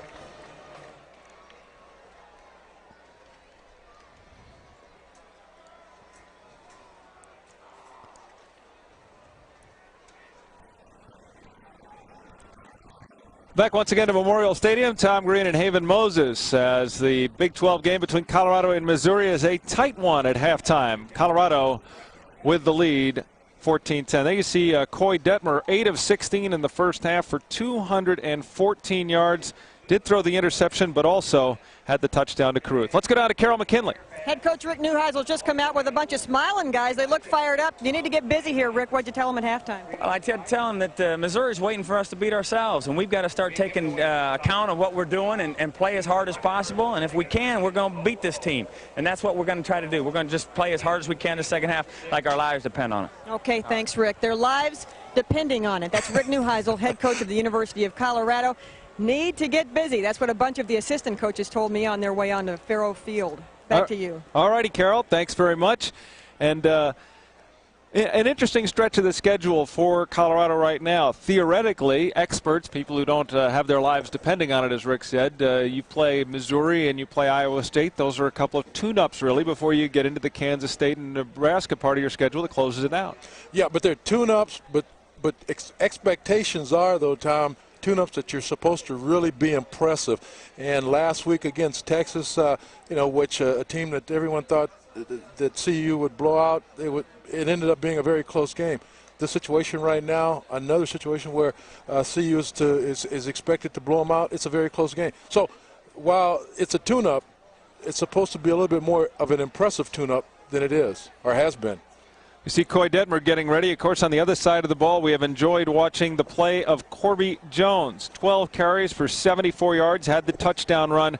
5 of 9 passing. His passing really is just a compliment or a changeup if you were going to make a baseball analogy. Well, it's been kind of interesting, too, because he's made a couple of plays where he has had to go down the field and pick up some pretty good yardage. He has been able to do that. But for the most part, no, it has not been as impressive. But I don't think that was expected of him. His running is his biggest asset, and he is doing that quite well.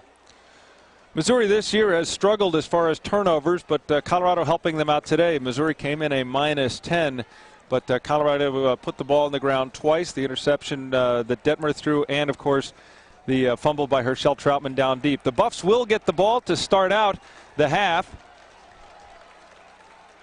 Again, Nickman will kick it off for Missouri. Deep for Colorado are Stiggers and Nunez. The kick heads for Stiggers. He takes it at the 14, heads to his left, has a seam. He's out across the 30 and is out to about the 40-yard line before he is taken down. So Colorado, like Missouri did, gets a big start on the opening kick of the half. Nickman himself had to come up and make the hit. Well, I think Neuheisel had to light a fire under his players, and he made a correct statement. The way they're playing right now is that Missouri is letting Colorado will let them beat themselves or give them the game. And Neuheisel's telling his kids that's not going to happen. We're going to go out and take this game back. They come out with the 2 tight ends. Carruth and Savoy split out, and Troutman the tailback. Troutman gets the call on first down and is hit as he crosses the line of scrimmage. Picks up a couple on the play. Kevin Ford in on the hit. Well, the Buffs must continue to establish a running attack. Even though Koy Detmer is at his best throwing the ball, he has not been as sharp. And if this momentum needs to continue or will continue, they're going to have to do a little bit better on the ground than they did in the first half. 2nd and 8 from the 42-yard line. Detmer's going to grab a timeout on the second play of the half as Missouri crowded. Had about 8 men up in the box there, and something Koy Detmer he saw he did not like, so he's going to talk about it with Rick Neuheisel. We're in the first minute of the second half. It's 14-10 Colorado.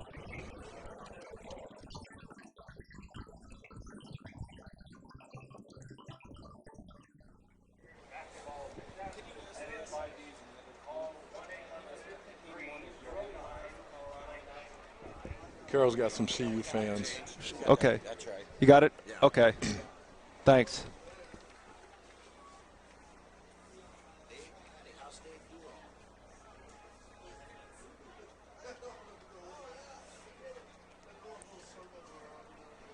It is 14-10. Let's go down once again to Carroll McKinley. You got to wonder how CU fans are thinking. This 14-10 score. Missouri's been dominating. You guys a little disappointed? Not yet, but we got to get picked up. We got a good cheering section right here.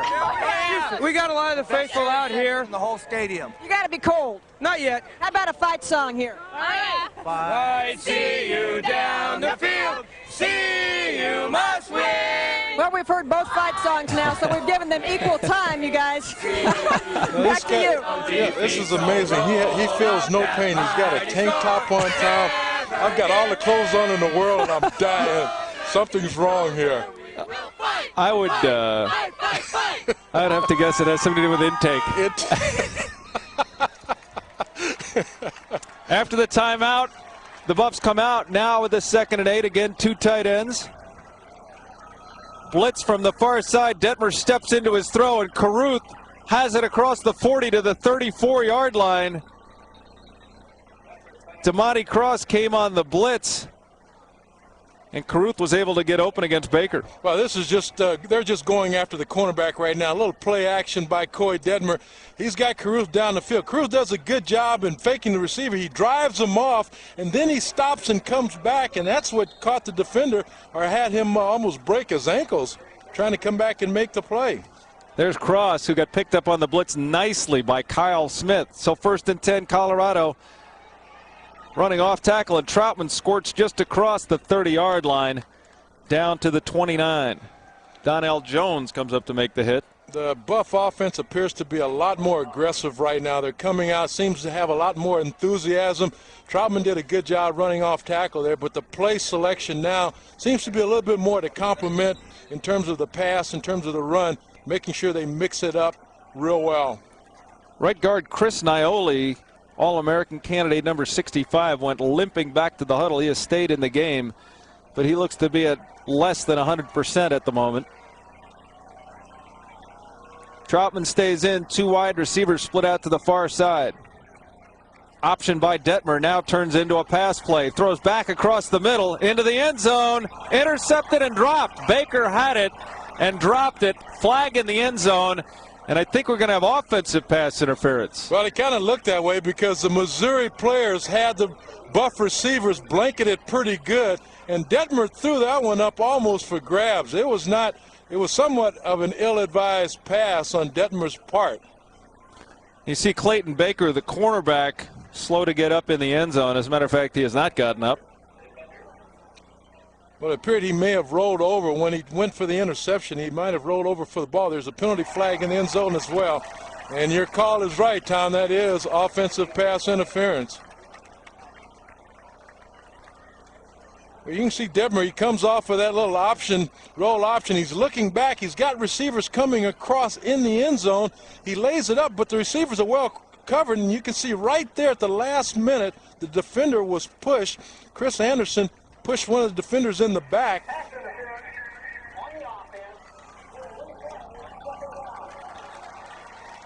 So a big penalty against Colorado as they march the ball back to just outside the 44-yard line.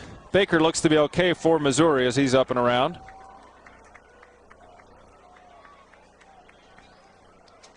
So Colorado now faces a 2nd and 22. They come out with 3 wide receivers now. Savoy is the near receiver. Chiaverini and Carruth split to the top. Detmer lets it go again. A high pass, but it is pulled down by Savoy inside the 35-yard line. Randy Potter into the game for Baker, had the coverage.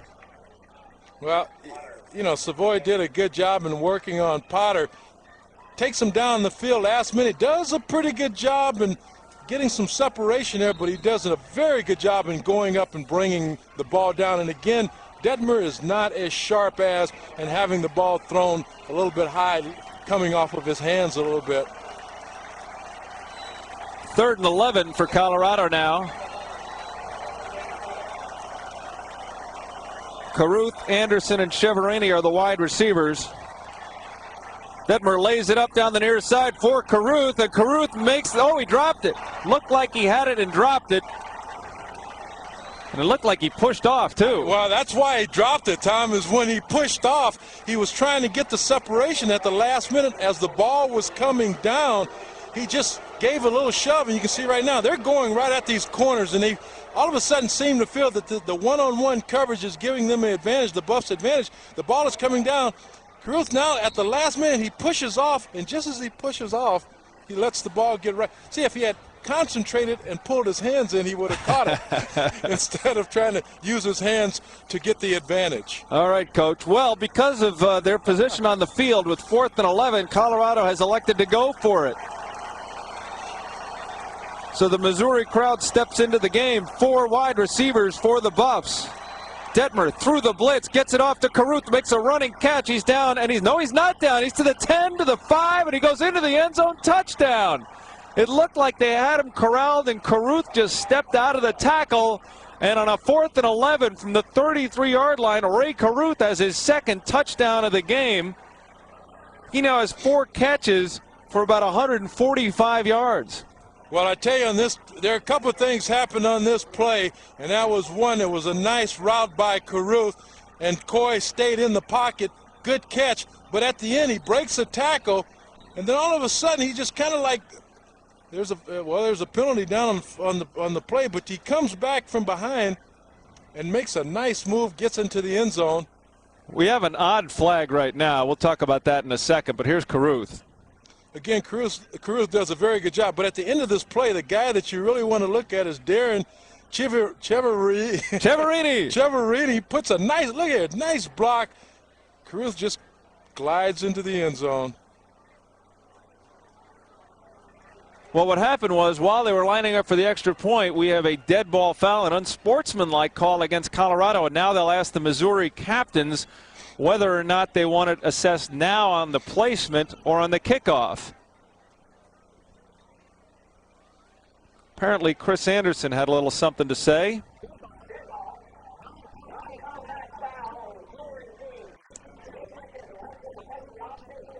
So Ross Perot is down on the field officiating right now. No. That's Randy Crystal, our head referee. Sorry. He sounded like. Big field position penalty, though, as Colorado will kick off from the 20 after the point after try by Leslie.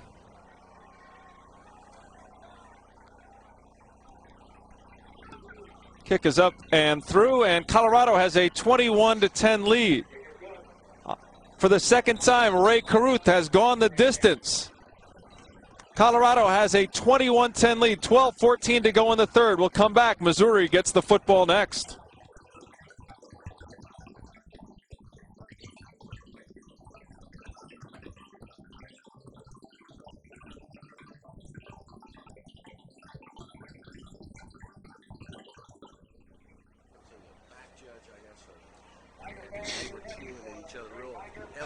And then he walked away, and when he walked away, he turned over his shoulder and yelled something else, and that's when the flag came. But if they don't commit that pass interference, offensive pass interference, that's an interception. Yeah. And I think it would have been an interception on the other play, but they didn't throw the flag.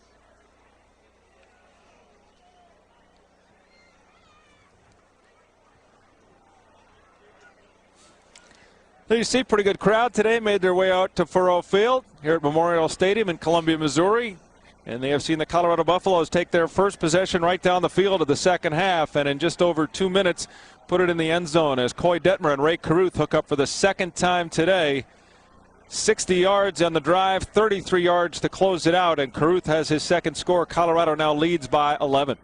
Well, this is, it's a big play for the Buffaloes in terms of getting back into the game, getting a little excitement. They've had a couple drop passes, some miscues, but now seem to be picking up a little momentum. And again, the passing game, the thing that they do so well, is the thing that's really starting to click for them against the Missouri Tigers. But the other thing as well, from Missouri standpoint, Shad Chris had Carruth and could have prevented him from going into the end zone. So some of that is on Missouri's side. They're not tackling the opportunities that they do have in terms of breaking up some of these plays and causing, or giving the Buffaloes an opportunity. They continue to support that. Jason Leslie is getting ready to kick off, and he will do so from the 20 because after the touchdown, Chris Anderson had a little discussion with the back judge. And Chris Anderson already suspended one game this year for getting into it with his own coaches. He actually was suspended for the Michigan game, so maybe he can just tell the coaches, you guys are unbeaten with me and 0-1 without me.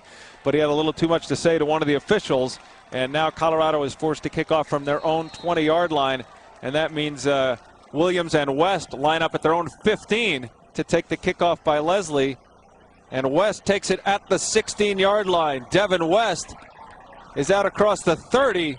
He's hit and dropped. Keith Miller in on the hit at the 33-yard line. So the Missouri Tigers take over now, down by 11 with a 1st and 10. Good field position, though, out near the 35-yard line. Actually, now they're spotting it at the 33. Well, it'll be interesting to see now if the Buffaloes have made the necessary adjustments on the defensive line or on defense to prevent Corby Jones from taking advantage with his running skills, running abilities, and we'll see what happens from that standpoint. Janes and Olivo line up behind Jones. Handoff goes up the middle to Olivo. He's across the 35 and moves the pile to about the 39-yard line.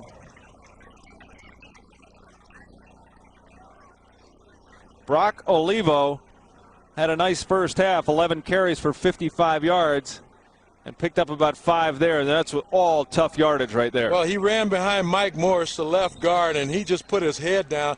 You know, Tony Olivo, good hitter.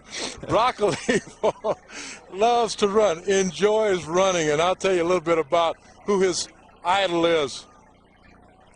Jenkins splits out to the top on a 2nd and 5 for the Tigers.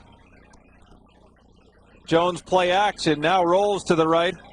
Has his tight end, and it goes right off the hands of Bill Lingerfeld, considered one of the good hands guys. Well, Olivo, I tell you, we were talking about Olivo, and it was really funny. But his favorite person, it's not a person, it's a racehorse, it's Secretariat. Really? He likes Secretariat, and this kid is a hard runner right now. You can see, and with that last rush, he just moved up overall into the number 4th career rushing for the Missouri Tigers. But he loves to run. He said running is his passion. 3rd down and 5 for Missouri now as Jenkins goes in motion behind Jones.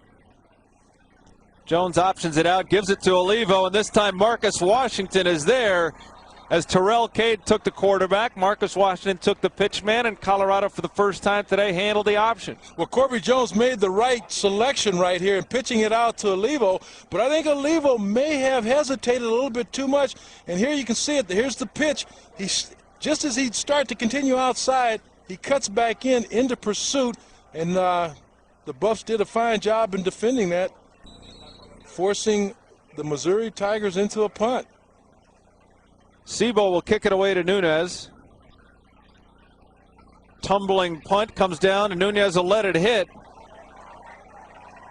And it'll die down at about the 13-yard line. So Colorado now, in 8 games this year, has yet to allow a team to score against them on the opening drive of the second half. They did it again today rather impressively, as Colorado, after getting that late touchdown in the first half, has done everything right here in the second half. Well, I think they know they have to. This team, they can't keep Missouri close to them because, you know, Missouri's already shown that they're capable of striking and scoring on the Buffalo. So, you know, I think the game plan now for the Buffaloes will be to right now try to put as much distance between them and the Tigers as possible.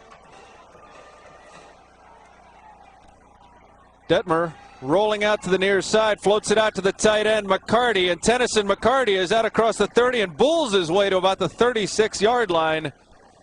Big play as Colorado works their way out of their own end. Nice play action by Koy Detmer, reading the linebackers dropping off into pass coverage, has his big tight end underneath, dumps it off, picks up big yards. You can see right here, little play action fake to the halfback. Detmer comes back, finds his tight end. One of Rick Neuheisel's rules is take what they give you, and in that case, Tennyson McCarty went uncovered, just his 7th catch of the year, and Colorado with good field position. Troutman gets the handoff and is spun down to the ground by Easter. Maybe a gain of 2 on the play. Tigers still playing very good, solid defense at the line of scrimmage. Really doing a good job fighting off the offensive line of the Buffaloes and stalemating them, stopping the running game at the line of scrimmage. More about Tennyson McCarty. Arthritic toes, and that's one of those things you think wouldn't really affect you, but if you really think about it for a minute, that is very painful. And Tennyson McCarty has had to play with a lot of pain this year. 2nd down on a half roll. Nice catch by Rae Carruth as he juggled it and took it down on the sidelines. And Carruth looks to have a first down with his 5th catch of the afternoon. Well, Larry Smith is arguing on the sideline, or one of the coaches arguing on the sideline, that he didn't have possession coming down. You can see Koy Detmer waiting for Carruth to uncover. Carruth goes up, but what makes this so great is the fact that he kept concentration on the ball. He didn't have it the first time, but as he was going down, did secure it, bring it in enough for a first down. Rae Carruth having a monster game now, 5 catches, 155 yards, and 2 touchdowns. And that one moved the chains for Colorado as they will now work from the 46-yard line. Against the blitz, quick throw out, and again it's the tight end McCarty, and again he picks up good yardage, first down to about the 38-yard line. Joe Love knocks him out of bounds. Well, if McCarty's got arthritic toes, I tell you, it's tough. It's not only tough on football players, it's tough on ballet dancers as well. but he doesn't need his toes on this, and I think they figure something out here in terms of Missouri's coverage or linebacker coverage. They are leaving Tennyson McCarty uncovered, especially on play action, and it's making for an easy target and pretty good yardage for the Buffaloes. As Missouri continues to gamble on defense and blitz more and more, Koy Detmer will look for the hot receiver. There's Dwayne Charrington into the game, and Charrington does explode through the hole. His first carry of the afternoon, picks up about 8 to just inside the 30 before Damani Cross gets him. We thought we were going to see Dwayne Charrington earlier than this, but the way he hit the hole there, you can see why the coaches like him. Boy, I tell you, good blocking by Naoli. They just good pull blocking by the guard, right guard and tackle. And Charrington, I tell you, he takes the handoff, hits it up in the hole, and before you know it, he is up in there for big yardage. Charrington stays in the game on a 2nd and 2. And again, he gets the call, and again, he goes working to his left, trying to get to the corner, but Damani Cross takes him down for a loss of 1. And sometimes you'll see that with a young running back. Maybe the hole wasn't quite there, and they try to bounce it outside. Well, it showed good lateral movement, though. He hit up into the hole, and he didn't hesitate. He went laterally real well, but Damani Cross did a fine job in coming up, making a good defensive play for the Tigers. So Colorado will face a 3rd down.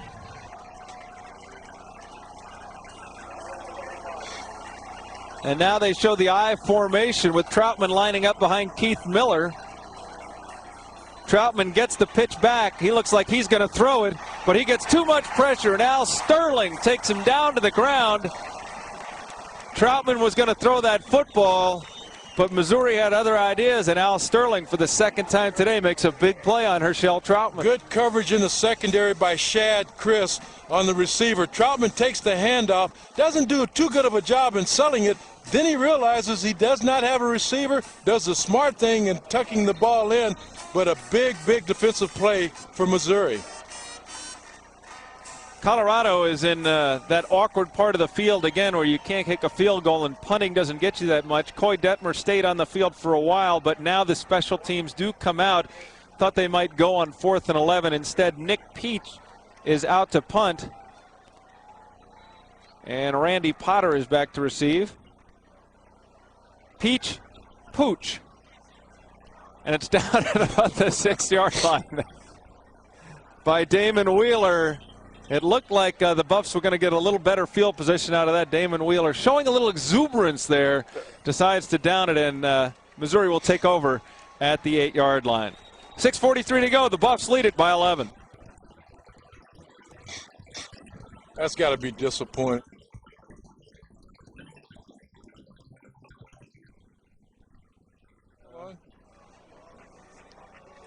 Were we still on? You were.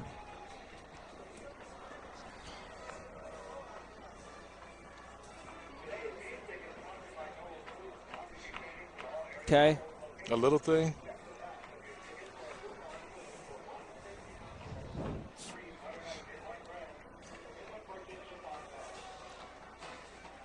There's the Tiger Band enjoying themselves in the end zone. We were talking earlier about Ricky Hundley, the former Bronco linebacker. He is now working for the Missouri Tigers as their defensive line coach. For more on that, let's check in with Carol McKinley. And just a little while back when the Broncos, well, he did play for the Broncos, when the Buffaloes made that touchdown, Ricky Hundley's walking along the sideline talking to his defense going, this much, guys, get that number 17, get that quarterback. I mean, he is a spiritual guy. I thought James Brown was back down here on the sidelines or something, the way he was talking. Back to you. Thanks a lot, Carol. Yeah, it was nice to talk with Ricky because the chat I had with him, I said, you know, when I knew you as a player, I never pictured you as a coach. He said, me neither. And what happened was he had played, of course, for Larry Smith in Arizona. When Larry Smith was coaching at USC, for some reason they got together, and all of a sudden Ricky said, I'll give it a shot. He came out there and he loved it. He said the first 2 days he knew he loved coaching, and right now is having the time of his life as the defensive line coach for the Missouri Tigers. And the Tigers will start out deep in their own territory. Corby Jones at quarterback, 1st and 10 from the 8. The give to Olivo, and again the Buffs are starting to stack up that middle of the line as Olivo maybe gets 3 across the 10-yard line. Those are 3 tough yards, and even with the Buffs stacking up and preventing or playing the run, Missouri is doing a pretty good job in moving the line of scrimmage in their favor. So I don't see them getting away from that and attempting to, what we have not seen yet, we've not seen the option from Corby. 2nd and 7. Did get the ball across the 11-yard line. Rosetnew Jenkins is split out in the slot as the Tigers move back into the I formation. Movement along the line of scrimmage as Mau jumped into the neutral zone. And Mau was just a little overly aggressive on that play. Get the call now. It is offsides against Colorado as Mau jumped into the neutral zone. Billy, 6'2", 300-pound junior out of Honolulu. This guy's 300 pounds, runs a 4.8. You know, a lot of that is just momentum. Once you get it moving? Once you get it moving, you can't do anything but go that direction. You know, the Buffs have to be a little disappointed in making a nice run or having a nice series and not being able to get anything out of it from a scoring standpoint. 2nd and short, the give goes to the fullback, Janes, and big play right up the middle there, as I don't think he got first down yardage. I think Mau made up for his mistake.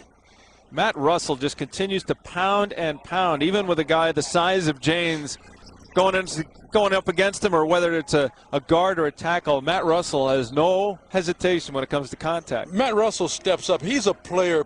I mean, he's also a leader on that team. And when they get in a tough situation, they look at him as a guy to come up to make the big plays. 3rd and 1 from the 17-yard line now for Missouri. And again, movement as Ryan Olsen jumps into the neutral zone. No, it was Chris Naoli is in as in the short yardage defense, the right guard for the Buffs. Well, see, that's what happens. The right guard, he was going on the cadence. he heard hut two. Hut two, and he took off. That's unusual. I've not seen that, and that's something that they do use on occasions, have Naoli coming in. But you could see what happens, though, because he's not accustomed to being on that side of the ball. And certainly the cadence probably caused him to jump off sides. So with a couple of offsides penalties, the Tigers were able to pick up a first down. Now working from the 23-yard line.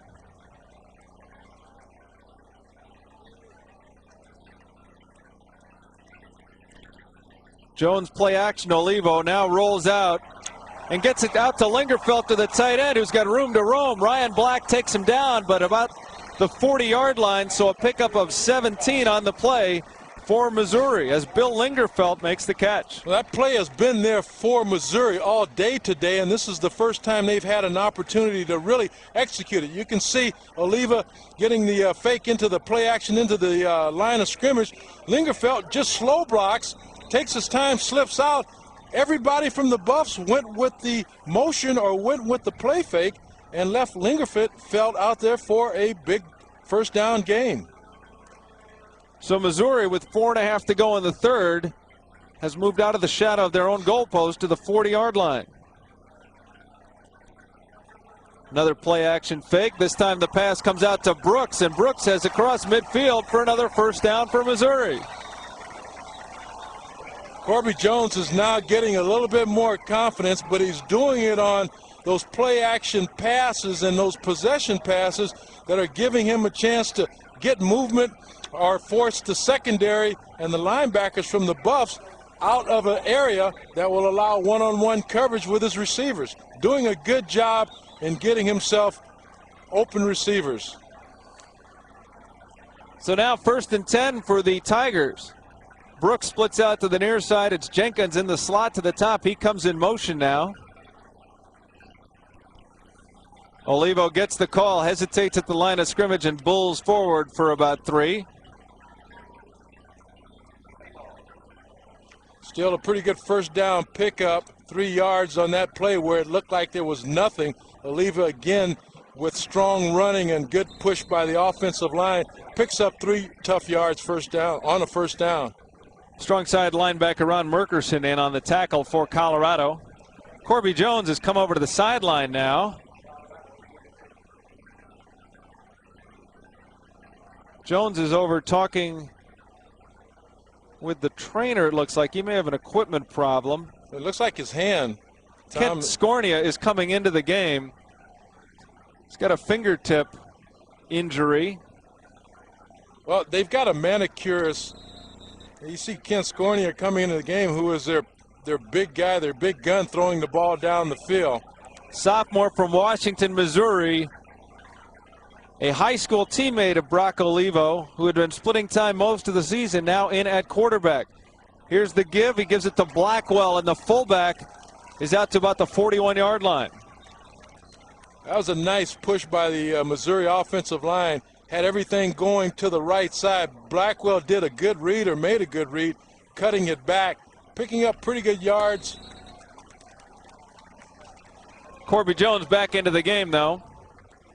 Apparently whatever was ailing him is okay now, and on a 3rd and short. So far they are 33% on 3rd downs. They need to get just across the 39-yard line.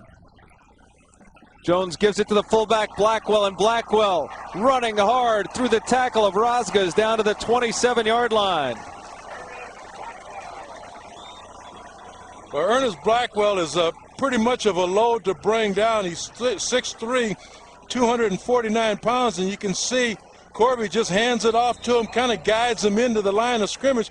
Good blocking up front, not much resistance there. Blackwell just puts his head down, picks up some additional yards, finishing it off. Missouri driving the football. 1st and 10, 27-yard line. Again, it's Blackwell. Again, he's tough to bring down. Ryan Olson grabbed him, but not before Blackwell went for 5. Still pretty impressive what that offensive line for the Missouri Tigers is doing to the defensive line of the Colorado Buffaloes. They seem to be moving them out pretty good, creating some nice creases for the running backs, picking up 3 and 4 yards a pop. Now facing a 2nd and 5. 2nd and 5 really opens up your playbook. It really does. It gives the offense a chance to do a little bit more than they normally would. Olivo and Blackwell are the setbacks. It's Blackwell again, this time to the right side, slips and falls. Jones and Merkerson make sure he doesn't go anywhere. But Blackwell lost his footing and lost a yard. Well, you know, you were talking, when you pick up big yardage on 1st and 2nd down, it does open your playbook, because then all of a sudden you can do a lot of things, try a lot of things that you normally wouldn't, but still give yourself an extra down to try to pick up the 1st down or get close to.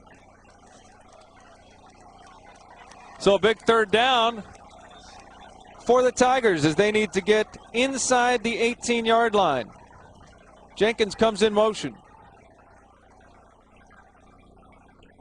Jones being flushed hard to his left, picks up and throws it, but the pressure did not allow him to get the ball to Eddie Brooks as the Buffs had kind of a jailbreak blitz. Well, I tell you what, there were I don't know who was left covering anyone else, but they were putting a lot of pressure on Corby Jones that time.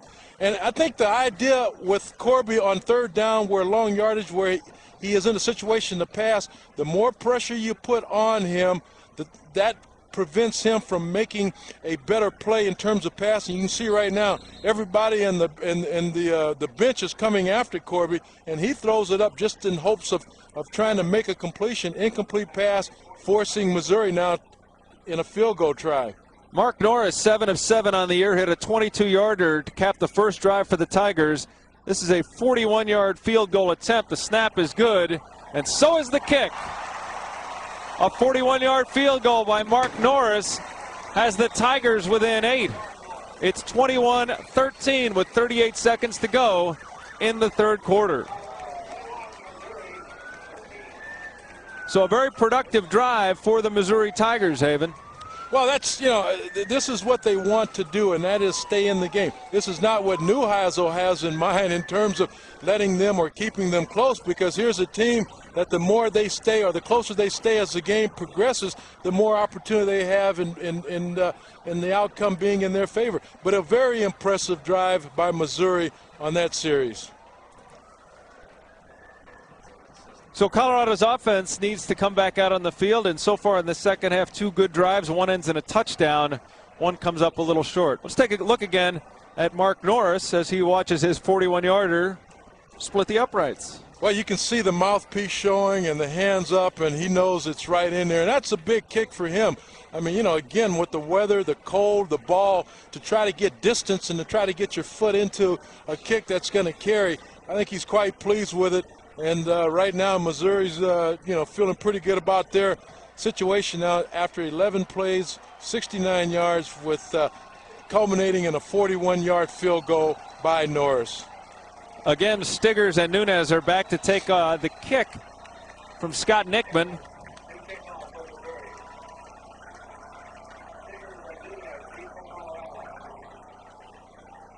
Nickman chips it down, and it'll be Stiggers taking it at the 12-yard line. Stiggers comes out to the near side, tries to make his way. Flag flies as there was a hold on the play before Stiggers is taken down at the 35-yard line.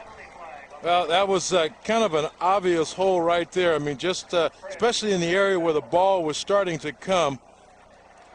One of the blockers just kind of grabbed his guy and waltzed him around. We'll take a look at it again. You can see Keith Miller, number 35, and you'll see him hold number 1, right Caldenoff Easter. And he, it's a little obvious right there. And it's if he hadn't spun him around so much and gotten him dizzy on that, I don't think the official would have called it. So instead of the 35-yard line, the Buffs will have to start from their own 15-yard line. And you can see there's been a little bit turnaround in the penalty action here. Well, again, those are the types of things that drive a coach up a wall, and Coach Neuheisel has been really concerned about how many penalties and the types of penalties that have hurt his team in key situations. From deep in their own territory, the Buffs go 4 wide and give the ball to Lendon Henry, and he backs his way out to the 19-yard line, maybe the 20-yard line, before Barry Odom comes up to make the hit. Well, the tendency for Koy is to pass on first down, and I think that's what they were hoping to try to convince the Missouri defense to spread by spreading out their offense and popping Henry out of there. The Buffs are huddling, but that will not be, there will not be a play called until the fourth quarter. Time has run out on the third period. Koy Detmer and the Colorado Buffaloes have a 21-13 lead. There's 15 minutes to play here in Columbia. We'll check out the fourth quarter when we come back.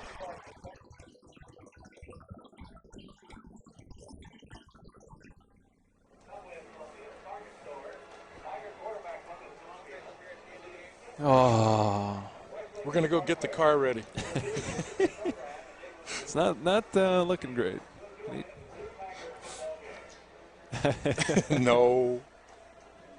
We're not even close. Let's call a Marriott and make sure they have enough brewski. Do you have pre-sweetened iced tea? Yeah, pre-sweetened iced tea. We want to be fat when we leave. Do you have candy?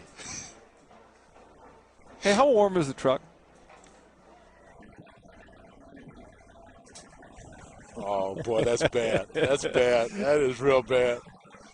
Hey, they've given us the lights up here, man. We're warming up.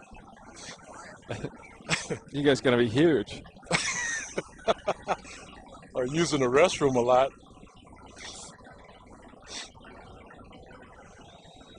Hey, let's do that Ben Gregory story sometime. You guys see him over there? Let's do it at a CSU game. That's him, yeah.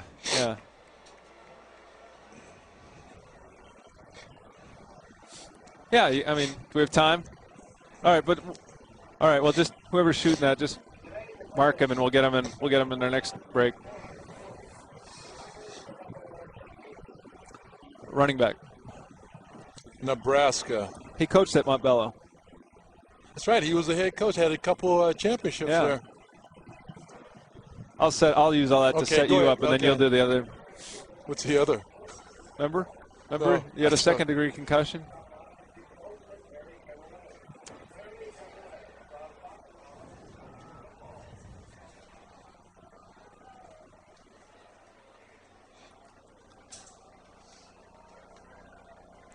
"15 minutes left on the clock as we hit the fourth quarter. Colorado leads Missouri 21-13, and the Buffs face a 2nd and 5 from their own 20-yard line. After showing 4 wide receivers on first down, they come back with 2 tight ends. Detmer, a little reverse roll, lays it out on the near side, looking for Carruth, and Carruth makes a great catch at the 39-yard line, as once again Shad Chris can only watch as Rae Carruth now has 6 catches for more than 200 yards. Well, you know, a good play action by Koy Detmer, but it was a very good route. Shad Chris had Carruth covered. It's one-on-one, gets the isolation again. You see the pass down the field, but Carruth makes a nice job in adjusting to the ball. He sees the ball coming to the inside. He makes the adjustment to the inside. Nice catch. You can see Detmer throw the ball. He sees he's got his man open down the field. Good completion. 1st and 10, Detmer, play action, again looking, and it's dropped as it went through Brody Hefner and was almost caught by Darren Chiaverini. That pass had 2 Buffs on the target line. Well, I don't think Brody thought it was coming to him. I mean, as fast as it was flying, he figured he had to know that there was another receiver down the field. And again, Detmer had his man open, the one that he wanted to throw to down the field. You can see it goes through over one hand and over one receiver and not quite in the hands of the other. 2nd and 10 now for Colorado. 3 wide receivers in the formation. Henry gets the ball, and Henry just gets across the 35 to the 34, maybe 3 on the play. Koy Detmer is closing in also on a 400-yard passing day. He's now 15 of 25 for 374 yards. Well, he's doing it on big plays, too. I mean, the yardage is coming on critical downs and situations where he's getting it to his receivers, and certainly Carruth has been the recipient of several of those big plays. 3rd down and a long 7 now for the Buffs. Detmer with the straight drop stays in the pocket and throws, and it's dropped. Chiaverini in a lot of traffic at about the 23-yard line could not hold on. Yeah, Detmer's had about 3 or 4 passes dropped today. You know, we were talking about some of the passes that were overthrown or away from the receiver. Detmer stays in the pocket here, sees Chiaverini. Chiaverini has his hands on the ball, and the momentum or his body just kind of took it away or took himself away from his concentration there. For the 3rd time this half, Colorado is facing a 4th and long at about the 34-yard line. Once they went for it, that resulted in a touchdown drive. Last time they punted it. Now on a 4th down and about 8, Detmer will go, facing the corner blitz. He lays it out, and wide open is Phil Savoy at the 10, and Savoy sails into the end zone. Touchdown, Colorado on 4th and 7. Detmer converts as Phil Savoy was left lonely. Well, I'm not sure what happened, but Clayton Baker was watching Phil Savoy, and then Savoy made a move, and then Baker, for some reason, fell. Now, you can see the lineup. He's got him covered, and he just trips. He stumbles in his back pedal. Savoy is out there all by himself. It was just a matter of catching it and taking it into the end zone. Clayton Baker got his feet tangled up at the wrong time. At the wrong time. Leslie's out for the extra point. The try is through, so Colorado early in the 4th quarter pads their lead. Now 15 points. It's 28-13 as Koy Detmer is enjoying a huge afternoon. 13:45 to go. The Tigers will need to answer when we come back.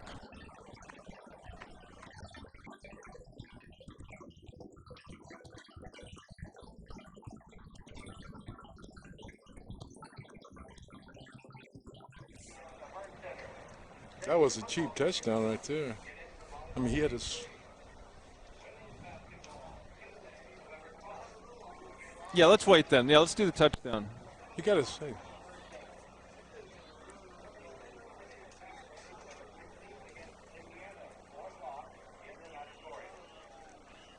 34,400 on hand today at Memorial Stadium in Columbia, Missouri, and they just saw Phil Savoy get open on 4th down and pad the Buffs' lead. Yeah, but did he get open? I mean, you can see right now, Detmer drops back, and Clayton Baker, who was on Savoy, he was right up at the line of scrimmage, and you don't get that wide open unless something happened. The defensive back falls out, falls away, and then Savoy's got to be feeling pretty good. That's a big play and another touchdown for the CU Buffs. Rick Neuheisel, a happy man, as Colorado now up 28-13 on Savoy's touchdown catch. 6 plays, 85 yards, just under 2 minutes.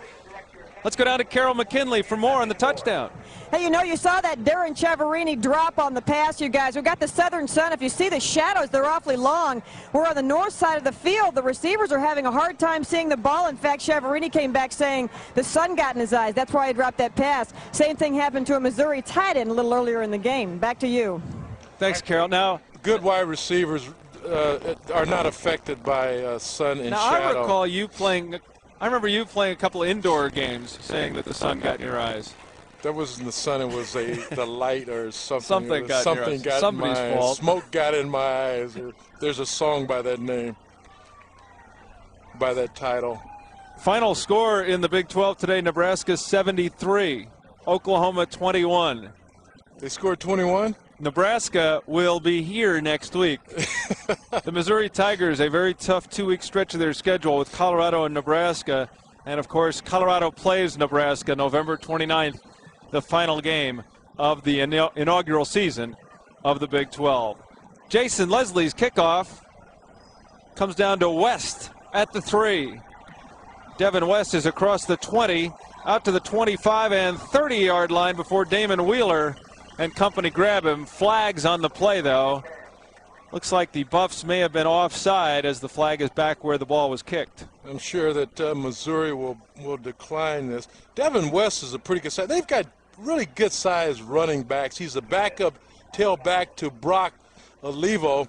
And Devin West is he's 6'2", 217 pounds. He's a sophomore. And this kid has got pretty good speed and strength as well.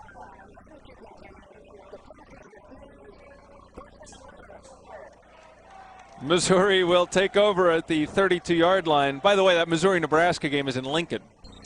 Okay, so that makes it even more interesting. Makes it a little more difficult for Larry Smith and the Tigers. The Tigers have the ball with 13.5 minutes to go. They trail by 15. Corby Jones still in at quarterback with West and Blackwell behind him. Little mix-up in the backfield. The pass is out and complete to Murchison, and he is shoved out of bounds by Razga. Jay Murchison, the junior from Richmond, Virginia, makes the grab. Not a bad play, not a bad throw by Corby Jones, but Murchison does a good job. He comes off the line of scrimmage, does a nice job of hooking up, but makes a good move. See, good receivers do that. They sense where that cornerback is, give a little head fake, get them thinking that way, spin out, picking up some extra yards. Nice job. First down from the 45.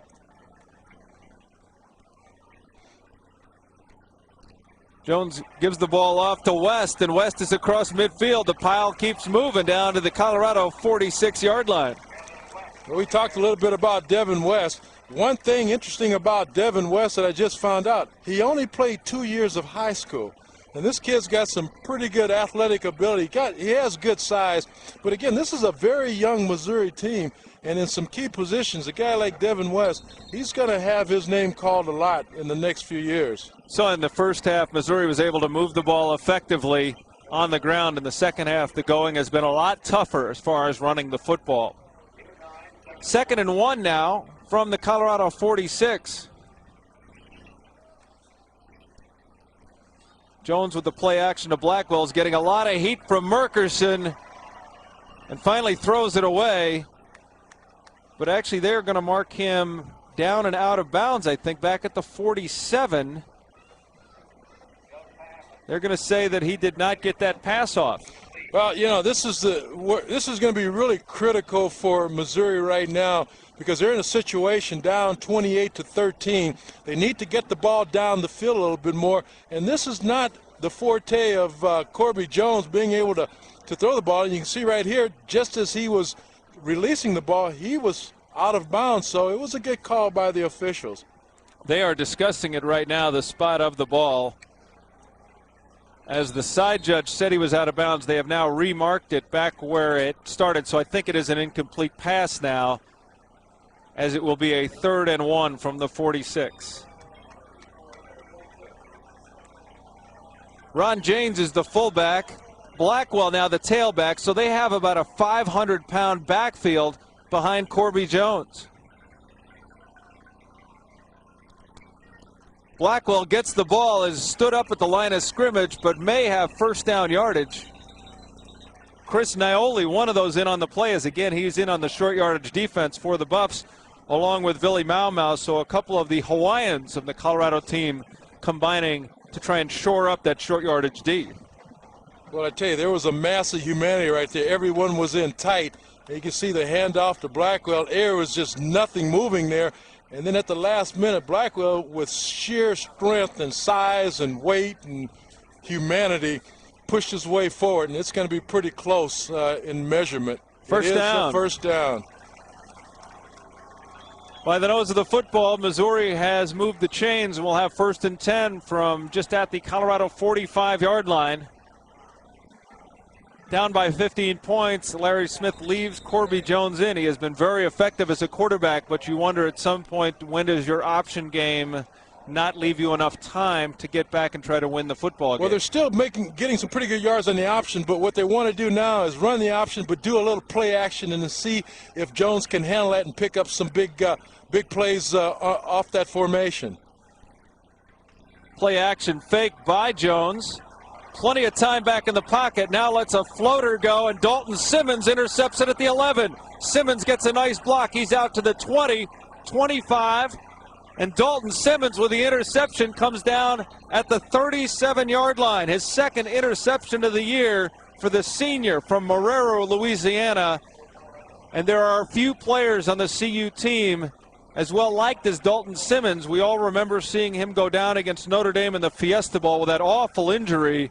And to see Dalton Simmons playing football again is a good story. Corby had plenty of time. He just waited too late to throw this ball, and when he did, he didn't put enough on it. It was just kind of like fluttering out there, giving the Buffalo defensive players an opportunity to react to it.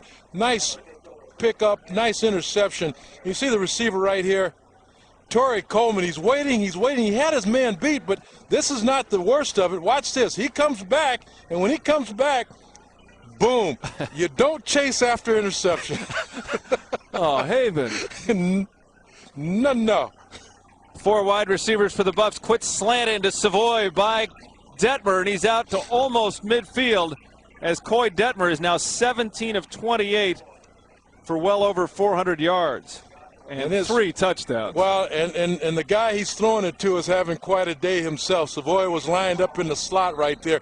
You know, it's really good when a quarterback and a receiver, you know, he's got some tremendous receivers out there, and Rae Carruth as well as James Kidd or Chris Anderson, who's playing right now. But when a receiver and a quarterback start hooking up, it's probably one of the nicest things you want to see because they're just on target today, Detmer and Carruth. Another 1st and 10, another 4 wide set for Colorado. Again, he's looking for Savoy. Savoy goes up in traffic, and the ball comes down incomplete. Randy Potter on the coverage got the ball up in the air that time. Well, he had Savoy had a convoy with him on that particular play, and I think Detmer was just trying to throw the ball up and letting Savoy, with his height, go after it on a kind of a jump ball, but that time good defensive play by the secondary of the Missouri Tigers.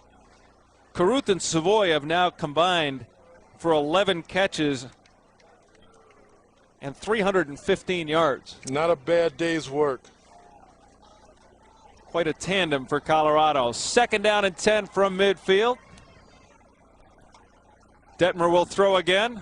Over the middle, complete, and what a hit. Monty Cross delivers a shot to Chris Anderson, who pops right up and wants to let it be known he can take it.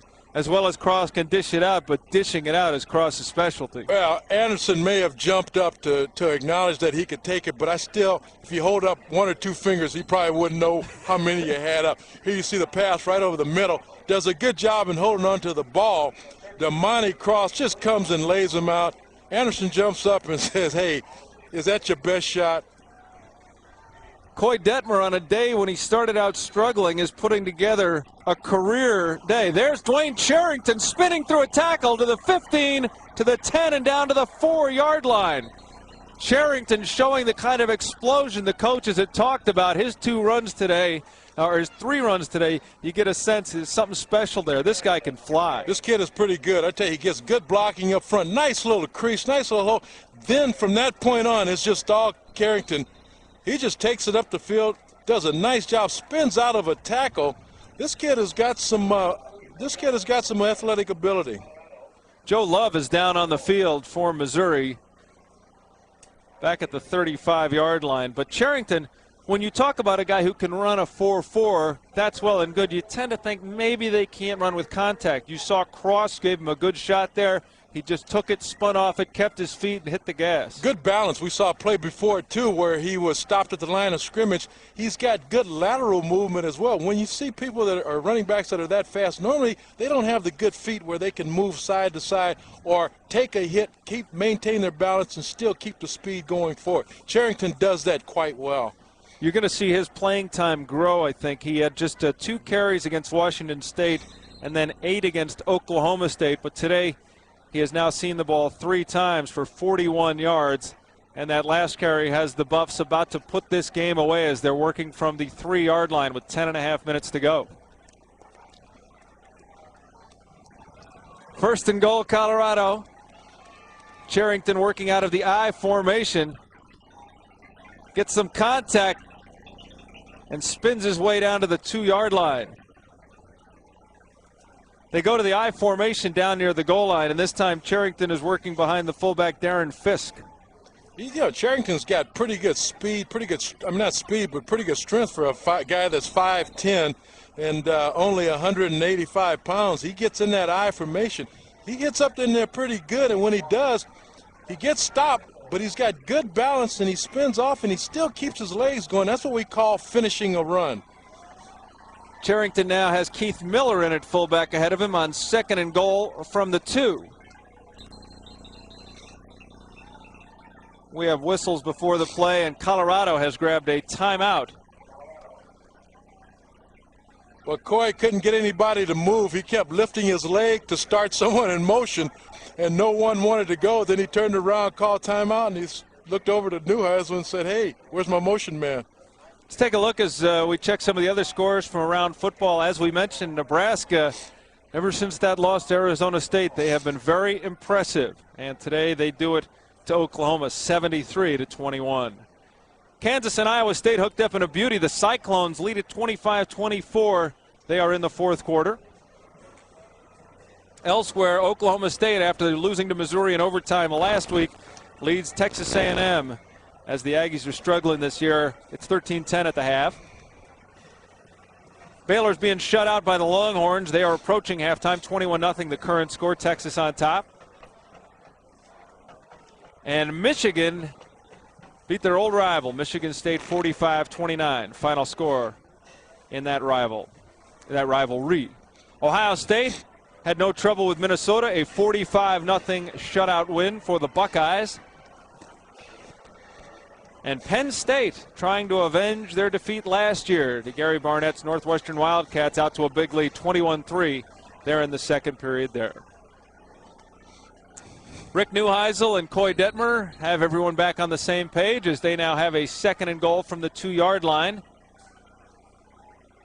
Buffs still have 1 timeout this half. That was their 2nd. Carruth comes out of the formation and splits out to the far side of the field. McCarty and Ryan Johanningmeyer are your tight ends. Option, pitch to Charrington. He sprints for the corner and into the end zone. Touchdown.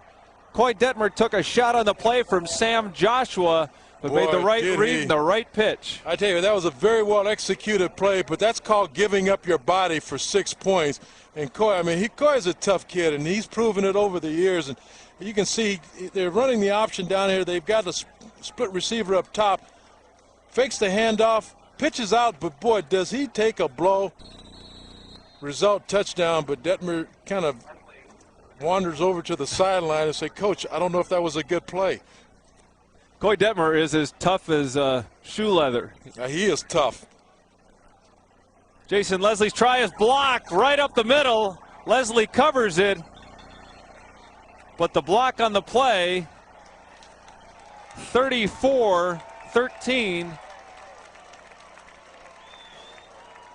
I think it was Brian Craycraft who got the block. Colorado leads it by 21, though. With 9:30 to go, it's 34-13 Buffaloes.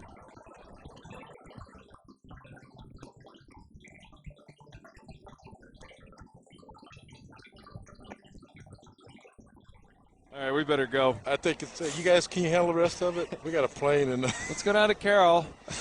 It's Carroll's turn now. No, we're leaving now. We got plenty of We shot. got plenty shot.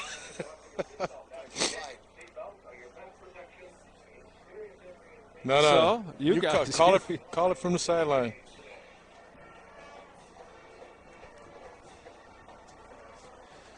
There you see Koy Detmer on the sideline. He took a shot on the last play as he helped Dwayne Charrington get his first college football touchdown. But what a day it's been for Koy Detmer statistically, as he's got a new career high in yards. And it's funny because we saw him early in the game and it just seemed like he was off by a little bit.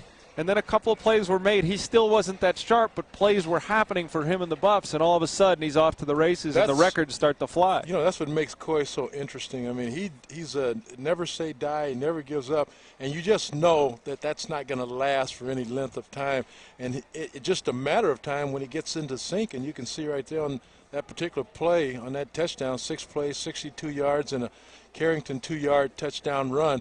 But Koy, that's the type of competitor he is, Tom. He's not going to be discouraged by a couple out of, badly thrown passes or drop passes. He'll keep coming at you, One of the things that Dwayne Charrington gets to do, if you're a redshirt freshman, score your first touchdown, go cover a kick. They send you right back out there. You're not a star yet. Well, they don't want you to get a big head now. I mean, well, look at him. They're trying to get him a big head. He headbutted everyone on the team. He's going to have some sort of a dilemma. Well, the kid's going to have a great future. I mean, if he continues to run like that, and I mean, he seems to be very exciting. He has tremendous speed, just tremendous football savvy, and he's a tough one as well. You can see Jeremy Aldrich will take turns kicking off now for Colorado. Again, it is Williams and West deep. Kenyatta Williams looking into the sun, takes it at about the 14-yard line. And he's out to about the 27-yard line before he makes the hit. So Missouri, trailing by 21 points, has the football. Corby Jones will stay in at quarterback. Well, I think it's the right thing, too. I mean, this is Corby's game. The worst thing you can do to a quarterback, and Scorney has played real well, but it's 34-13, and if you put him in there right now, they already are trying to squelch any quarterback controversy, and I think it would be somewhat unfair to put a Scorney in there right now. Look at that, 515 yards for Colorado.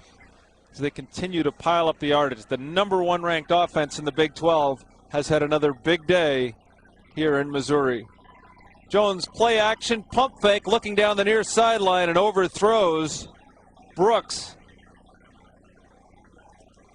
Well, he had him the Buffaloes in a 2 zone where the corner kicked up and he tried to get Brooks behind the cornerback, and then Corby, drilled it into that seam. But that safety was coming over there, and as a receiver sometimes, you have your eye on the ball, but you also have your eye on that safety. That would have had to have been a perfect pass to complete. It'll be tough to get the ball behind safeties at this point with 9 minutes to go and a 21-point lead. The safeties are out there playing pretty soft the rest of the way.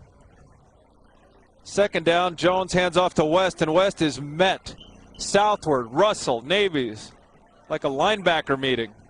You know, another point on leaving Corby Jones in there now. Even though they're trailing in the past, they would bring their passer in there, Scornia, to try to pull him out of the hole. But Corby's a sophomore. He's young. He needs to be in this situation. He needs to learn a little bit more. And by allowing him to play in this situation, in these conditions, it gives him a little bit more confidence. And he'll have to throw the ball a bit more now. 3rd and 10 from the 28-yard line. Buff showing blitz with Phillips right over the nose. Ryan Black, the safety, creeping up, also rushing the quarterback. The pass goes out to West, and he's taken down immediately by Razga after a gain of about 8 on the play, setting up a 4th and 2. Well, it was a good job by Corby right here. Good defensive play as well. You can see the defense coming up, faking a blitz. Phillips right there in the line. He does a good job. Good pickup there by the fullback, Ernest Blackwell, and but now Missouri is in a punting situation.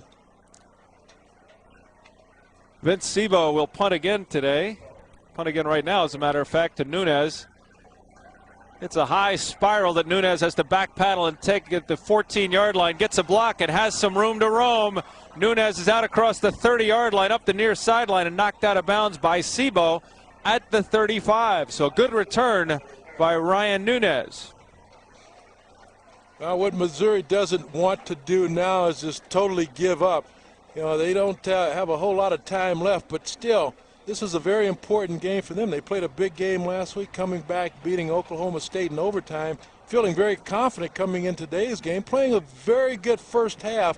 Now they need to keep themselves in position to at least feel good about, you know, the game without giving up any more points to the Buffaloes. Still 7:47 left on the clock as Koy Detmer again comes out. Already 18 of 30 for 433 yards, 3 touchdowns. Hands off to Herschel Troutman, and Troutman drags a tackler out across the 40-yard line. Sam Joshua with the hit. Well, I don't expect Koy Detmer and that offense to stop right now to get conservative. I would sense that they would attempt to put a few more points, especially if they've been given the Nebraska score, I think, on the sideline. You can see 433 yards for Koy Detmer, a new Colorado single game record.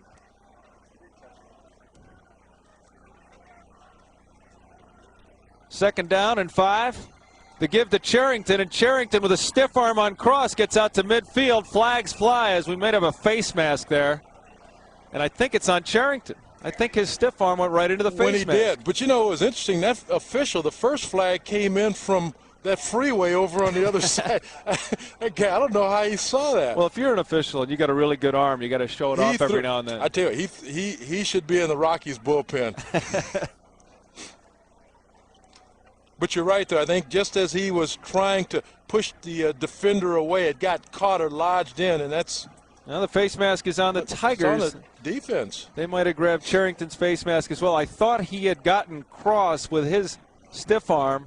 Well, you can see right here when he makes his move and he does push it, and it looks like Charrington himself gets well, here's a call. It was a 5-yard face mask call against Missouri. Well, here's another angle. Charrington gets a hand to the helmet of the defender. But Cross had his face mask Cross as well. has it as well. One bad don't make a good. 2 bads don't make a good. How does that go? I'm not going there. Okay. 1st and 10 Buffs now from the Tiger 45. Detmer getting pressured, dumps it out. Nice catch by Cheverini. Now it's ruled incomplete as Brian Craycraft took a good shot at Koy Detmer. And that's the danger of playing in this situation. You kind of hang your quarterback out there, and you'd hate to look back and say that he got hurt with 7 minutes to go and your team leading by 21. Well, on that last drive, too, that the Buffs scored, where on the option he took that shot as well. You don't want to expose expose your quarterback to too many of those shots, especially after last week's game when he took a pretty good shot to the head and had to leave the game in halftime with a concussion. Second down, Cheverini and Savoy work to the top of the screen. Carruth to the bottom. Detmer is looking out to the near side, and Carruth goes up into the air and makes another good catch. First down for Colorado flag on the play, back behind the play. I think that one's going to come back. Carruth is looking a little disappointed after making a spectacular catch and having it called back. In the area of the flag, it's usually holding. Holding's a difficult penalty in college football, with it coming from the spot of the foul and often happening on pass protection. You're looking at a penalty that's 10 yards from the spot. It's almost a 15 or 18-yard penalty. 18-yard, and that's where it was. You can see it right as Detmer was throwing the ball. It was right as, or right in the area of where he was releasing the ball. But as a receiver, though, you make a catch like that, you expose your body. I want to talk to that lineman who held. It works out to a 15-yard penalty. You see John Hessler getting ready just in case the call were to come his way. And on this side, Scornia is starting to take snaps as well for the Missouri Tigers. It's a second down and 25 for the Buffs from their own 40. Detmer with the quick throw. And you can see maybe that sun is... Oh, that was obvious on that one play, Tom. Carruth, the ball was coming, and he just covered up, trying to protect himself more than anything. Look at him. He's pointing right now. Well, that's to make sure we know. Well, Detmer drops back. He's kind of looking over to that side where the sun is most, and he's throwing it low enough where it's probably right in the angle of the sun, and Carruth is saying, no, not me. You ever have any quarterbacks who threw a low ball? I had one, Steve Ramsey. 4 wide on 3rd and 25. Detmer steps up into the pocket, lets it go down in the middle of the field, and here goes Rae Carruth, the 4.17 sprinter. Might have a first down as he's marked out at the 36-yard line. Actually, he's about 6 yards short of the first down. Oh, no, wait. He is just about a yard short of the first down. Yeah, well, Carruth was on the right side up at the top of your screen. He goes down. He's in that same area where the sun was kind of bothering his eyes, but this time he makes a move. He comes across and he gets away from the sun. He's looking and looking for that open area. Detmer hits him right on the run. Then he turns the corner, turns it up. Nice pitch and catch, and it's going to be really close. Looks like a long yard. They're at the 36, and that'll bring up a 4th and 1 for the Buffs. And much to the chagrin of the Missouri fans, Colorado will go. Charrington gets the handoff and does not get the first down. He is met and driven back. So Missouri holds, and they will take over on downs. Matt Hawks came in to make the play. Boy, that was excellent defense on the Missouri side of the ball. And I question that call, or I'm sure the Missouri folks are saying, well, wait a minute, you're up 38-13 with 5 minutes to go, but you can see right there, Missouri makes a really tough stand on the defensive line. Linebackers coming up, supporting and preventing Charrington from picking up that 1 yard and a first down. 5:19 to go. Kent Scornia is back in at quarterback now for the Tigers. Colorado, however, spends its final timeout of the game as they, I believe, only had 10 men on the field. So A.J. Kristoff and company, the defensive coordinator of the Buffs, grab a timeout to get themselves set. There you see Kent Scornia, the better passer of the Missouri quarterbacking tandem. We'll see what he does when we come back.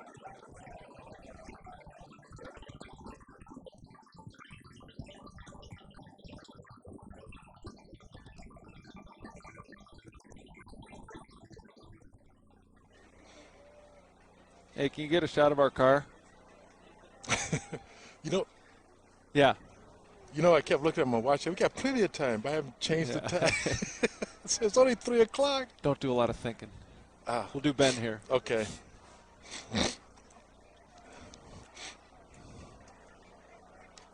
5:19 to go in the football game. Colorado now leads by 21, 34-13. You know, you check out the Colorado coaching staff, a lot of great names down there, and there's one of them. Ben Gregory, a guy who Colorado fans are familiar with, had a great high school coaching career at Montbello, won the state championship a couple of times, I think. And you go back to his playing days. You played with him? Ben and I were teammates in Buffalo. Ben was the #3 draft choice out of Nebraska, and he was really one of the outstanding runners at that time. He was probably one of your fullbacks, had one of the quickest starts out of his stance, doing real well, got his knee tore up in his rookie year, and just never was able to come back off of that. And then, you know, as you said, followed with great coaching careers at Montbello High School. But Ben was quite a teammate, and if he hadn't had his knee, can you imagine with Ben Gregory and O.J. Simpson in the same backfield? You said he would have been the blocking back that Jim Braxton eventually became. Eventually became for O.J. But I tell you what, Ben was a great ball player, great human being. Scornia in at quarterback now for Missouri, and he does come out throwing. Hits Brock Olivo for about 3 yards out to the 39-yard line. Those guys were high school teammates at St. Francis Borgia in Washington, Missouri. They made the trek over here to Columbia, and now are both sophomores. Well, Scornia is he's got a quality arm, and it's really tough when you have a runner like Corby Jones and a thrower like Scornia, but we'll get a chance to see some of his arm right here. Second down, and he hands off to Blackwell. Blackwell grabbed by Mau. We've got a flag on the play. Let the referees sort it out here. There you see the offensive coordinator, Jerry Burnt. That's a tough thing to do. You really have to have two styles of offense. While Scornia can run the option a little bit, that's not his bread and butter. And while Corby Jones can throw it a little bit, that's not his bread and butter. And it makes it really difficult on the coach. And I know the one thing, talking to Larry Smith, everybody, wants to create a quarterback controversy here, but he's got two outstanding quarterbacks. But Larry's philosophy is this is a young team. We're trying to develop both of those individuals, and at some point in time, he's going to have to make a decision, probably within the next year or so, as to how or what type of offense. We had a chop block called on Missouri as they walk it back. Let's take a look at the play again. Well, the chop block seems to be a Missouri thing. I'm not sure if there's some correlation. Are you thinking of Kansas City Chiefs? I'm just not sure. I just said it was a Missouri thing. I'm not sure. 2nd and 21 for Missouri now. Scornia will work out of the shotgun. Pass again out to Olivo. He eludes Olsen and heads straight upfield. And Olivo is out to the 49-yard line for a first down. Mike Phillips had to run him down. Well, Kent Scornia does a pretty good job. He's a straight drop back passer. He finds Olivo right out into flat, and Olivo does a nice job. After making the reception, he puts down a pretty good move on the cornerback and just kind of jukes him there a little bit on Ryan Black, picks up some additional yards. So Missouri now works 1st and 10, just their side of midfield. Shotgun again for Scornia. Handoff goes to Olivo, and Olivo's got a little room. Ryan Sutter, though, comes up and knocks the ball loose. Marcus Washington has it with a clear field in front of him, and Washington will sail into the end zone. Touchdown. Well, Ryan Sutter, the junior from Fort Collins, with the hit on Olivo, caused the turnover, and Marcus Washington took it the other way. Of course, he had the big touchdown in the Cotton Bowl last year. Well, the defense, again, we talked about it earlier. They come up with the big plays. They create turnovers by way of interceptions, by way of fumbles. On that particular play, it looked or appeared to be here. You see Olivo just taking the handoff. He runs right into the play. I think he was stripped. The ball was stripped as he was going down, creating the fumble, and then you see being picked up by Washington and just waltzes into the end zone for a touchdown. Leslie's try for the extra point is good, and Colorado now with just over 4 minutes to go has a 41-13 lead. And there is Ryan Sutter, who has tied his own special teams record. They have special teams points. You get this. You get points for tackles, wedge breaks, knockdowns, fumbles caused. And while that was not on a special team, that fumble was all his. He stuck his hand right in there and took it out of the cookie jar. Nice job by Sutter in stripping in the ball. I think that's something you teach. You don't teach a defensive back or any defensive player just to go after stripping the ball, but he does a good job. He makes the tackle first, and as he's tackling, he feels the ball and he just yanks it out. That's a very good play, good heads-up play by Sutter on dislodging that ball. I'm curious, how many points do you get for breaking the wedge? Wedge breaking, I think they have two. I think they have two different scoring methods on wedge breaking. One is just if you get in there, but if you actually knock someone down, you get 2 points, I think. But what would you know about special teams? The only thing you knew about special teams was those were guys who had meetings and took care of stuff while you were over on the sideline. I knew it was special. He never invited me. I wonder why. But breaking the wedge, that means, but you should get additional points if you break the wedge, if you bust the wedge, and you can get up and walk off the field at the same time. He had a record 13 points against Texas A&M in their special team scoring system. He was all over. 13 points means you're definitely going to wake up with a bad headache. Every way you can score points on the special teams involves pain, I'm sure. I am having an Excedrin moment here. Kickoff again, sails down to Williams. From the 10, he eludes Sutter this time, and Williams is out to about the 38-yard line. Ryan Sutter was the first man there.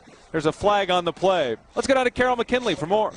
Hey, you guys, they have a special deal here on the sidelines at the University of Missouri. It's called Big Mo the Drum. How big is Mo? This is a 6-foot bass drum, and it's the 3rd largest in the world. You know what?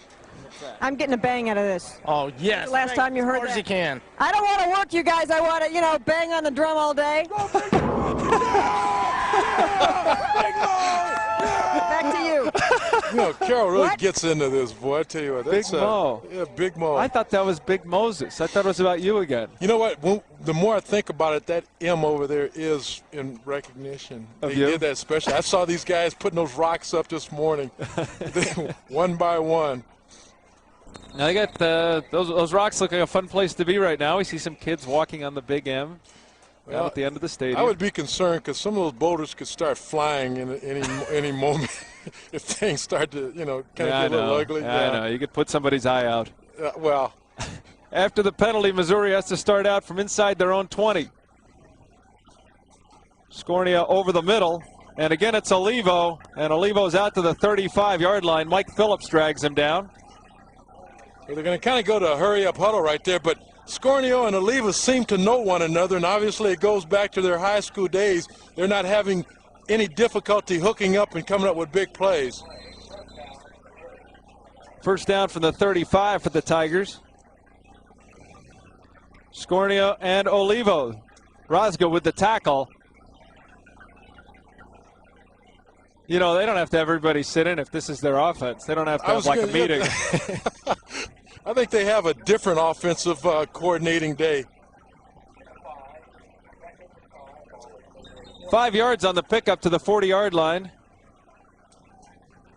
Buff show blitz picked up nicely. The throw is intended for Lingerfelt. A little bit wide. That'll bring up 3rd down. Well, Lingerfelt just did a release from his tight end position, but he may not have been expecting it. I mean, he figured it was going to Olivo, and he was just kind of like running a route. Yeah, I'll run my pattern. There's the ball.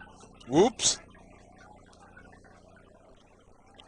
Well, this is a tough situation. I think Missouri, again, I'm sure they're a little deflated because they expected a better showing. But, they did some things that really put themselves in a situation where they're finding themselves trailing now 41-13. 3rd down and 5. Scornia looking down the middle of the field. Has the short throw to Olivo knocked away by Washington. And that'll bring up 4th down. Well, I'm surprised that you have Kent Scornio, who is a passer, but he's not trying to go down the field. He's doing underneath stuff. And in this stage of the game, I would expect him to look for his wide receivers a little further down the field. Vince Sebo comes out to punt on 4th down. Nunez back again.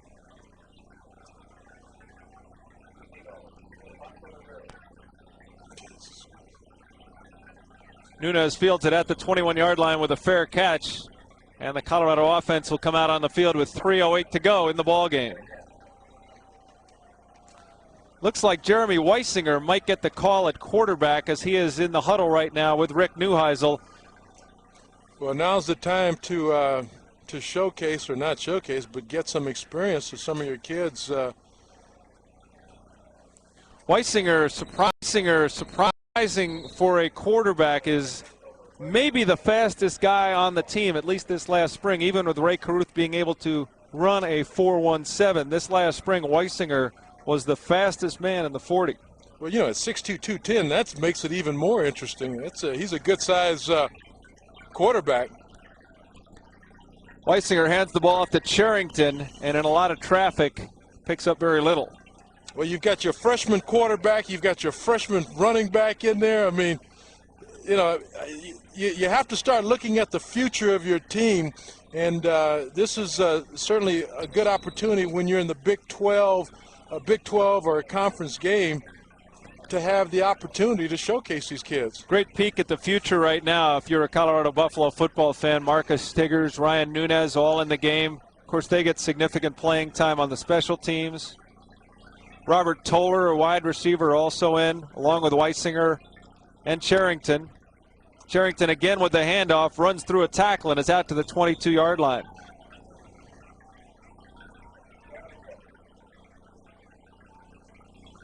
So a lot of freshmen, as a matter of fact, almost entirely freshmen at the skill positions right now for Colorado. It's got to be pretty exciting for the Buffs and Buffs fans to know that, you know, when they lose some of the Carruths, Savoys, and Detmers, and you know, that they're and Troutmans and what have you, that you're going to have some kids coming in that are going to be outstanding athletes. Fisk, the fullback, he gets the call, looking for yardage off the left side, finds very little, and picks up another yard or two. Well, the Tigers haven't given up. There's still some good popping going on down there, and there's Missouri's calling a timeout right now, trying to save a little time on the clock. Want to leave some time on the clock for their offense with 1:35 to go. The Buffs lead at 41-13. We'll be right back to Columbia.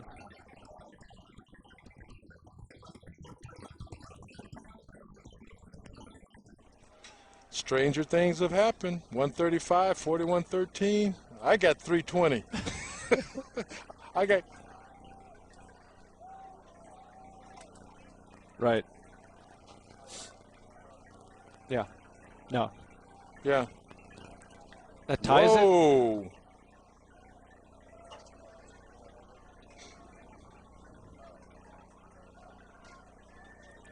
.135 to go. The Buffs will punt it away to the Tigers.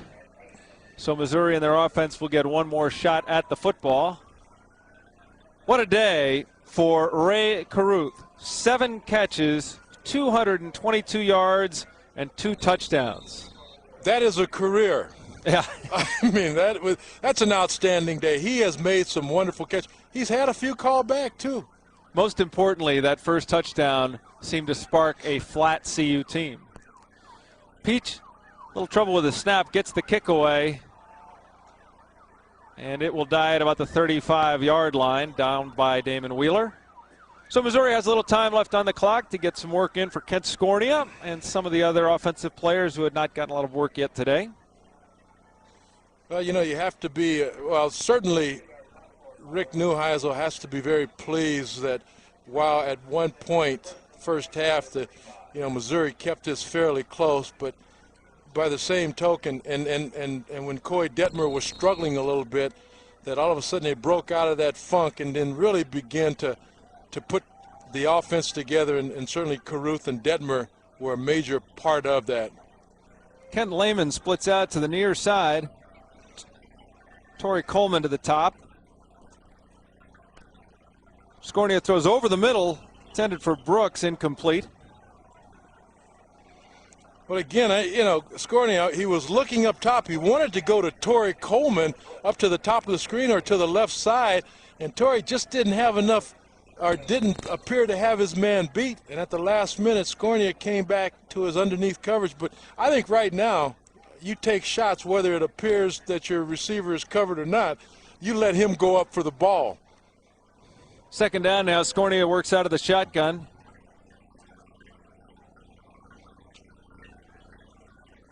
Colorado also getting a chance now to work with some defensive players. That looked to be a backward pass, but it is called incomplete.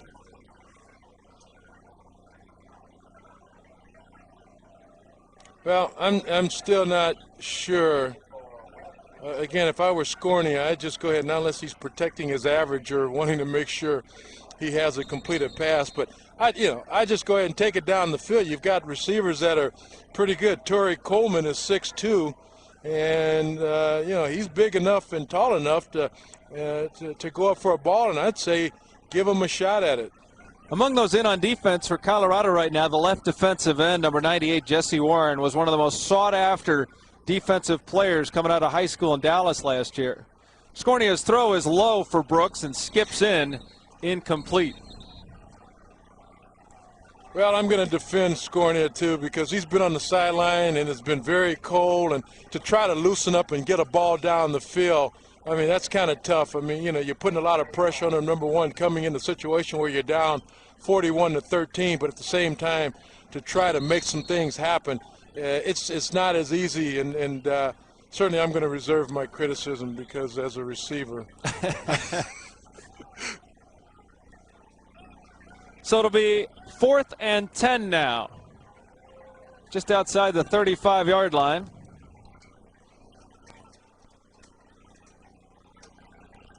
Scornia takes the direct snap. Throws it out, and it's tipped and intercepted. Steve Rosga was having a great year being around the football. The pass intended for Resetnu Jenkins popped up, and Rosga made the interception. Rosga, of course, had that big interception last week against Texas and returned one over 100 yards against Oklahoma State. Last week, he was the Big 12's Defensive Player of the Week. Well, here's the ball. It was thrown just a little bit behind. Jenkins couldn't get his hands on it, but Rosga, being in the right place at the right time, comes up with an interception in the latter part of the game. When things go wrong for you, they just go wrong. And on that particular play, it was a good pass, a little behind the receiver, but now Gabe Leonard is in at quarterback for Colorado, seeing his first action. Leonard gives to Fisk, and Fisk bulls his way across the 35 to about the 33-yard line. Well, Neuheisel's throwing the kitchen sink in there right now. I mean, he's just got a little bit of everything. This was, overall, it has to be a pretty good game. One of those things that coaches like, though, Haven, is to get players a chance to play. Colorado has a large roster, a lot of talent on it. Not everybody gets to play. Here they are up 41-13 for Gabe Leonard. In a conference game as well. Gets a chance. There should be just one more play left in the football game. Leonard again to Fisk. Fisk powers his way down to the 31-yard line.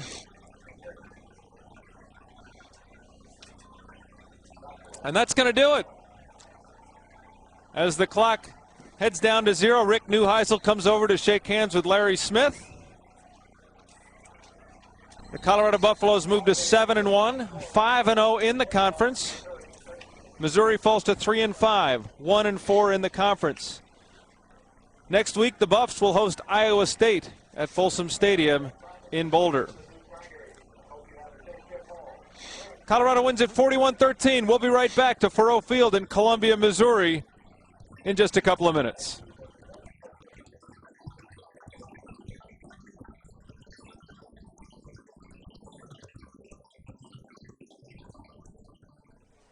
Let's go. Let's go. Come on, let's get out of here. Come on, let's go. Okay. I get the car going. Let's go. I think we can make it. I don't care what these guys are saying in our ears.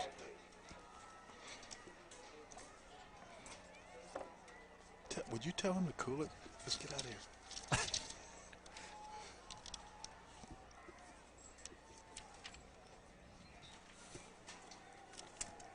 I'm unplugged. How about you?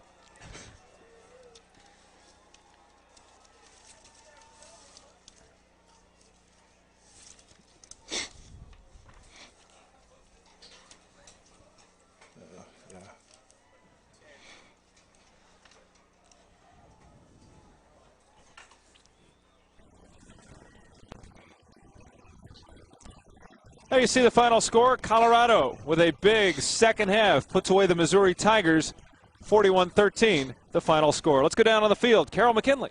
Koy Detmer's here, 457 yards passing. You set a new record for the school. How do you feel about that? Pretty good, huh? Yeah, it feels pretty good. Kind of got off to a rough start, but we put it together in the second half, and I was excited about that. Now, your son, Koy Jr., and your wife, Katie, are watching. Maybe you could say hello. Yeah, hi, Katie. Hi, baby Koy. How you doing? You're going to get back, change some diapers, and get back to real life. Yep, got to change those poopy ones. Koy Detmer, great day for you, Koy. You've turned the corner. Good luck. Thanks a lot. Back to you guys. What a day for Koy Detmer after a slow start. He ends up with 457 yards and 3 touchdowns. And now it's back to the poopy diapers. That wraps it up from here in Columbia, Missouri. The Colorado Buffaloes pull away and win it 41-13. Next week, it's Iowa State in Boulder. For Carol McKinley and Haven Moses, this is Tom Green. Once again, 41-13 the final, Colorado over Missouri.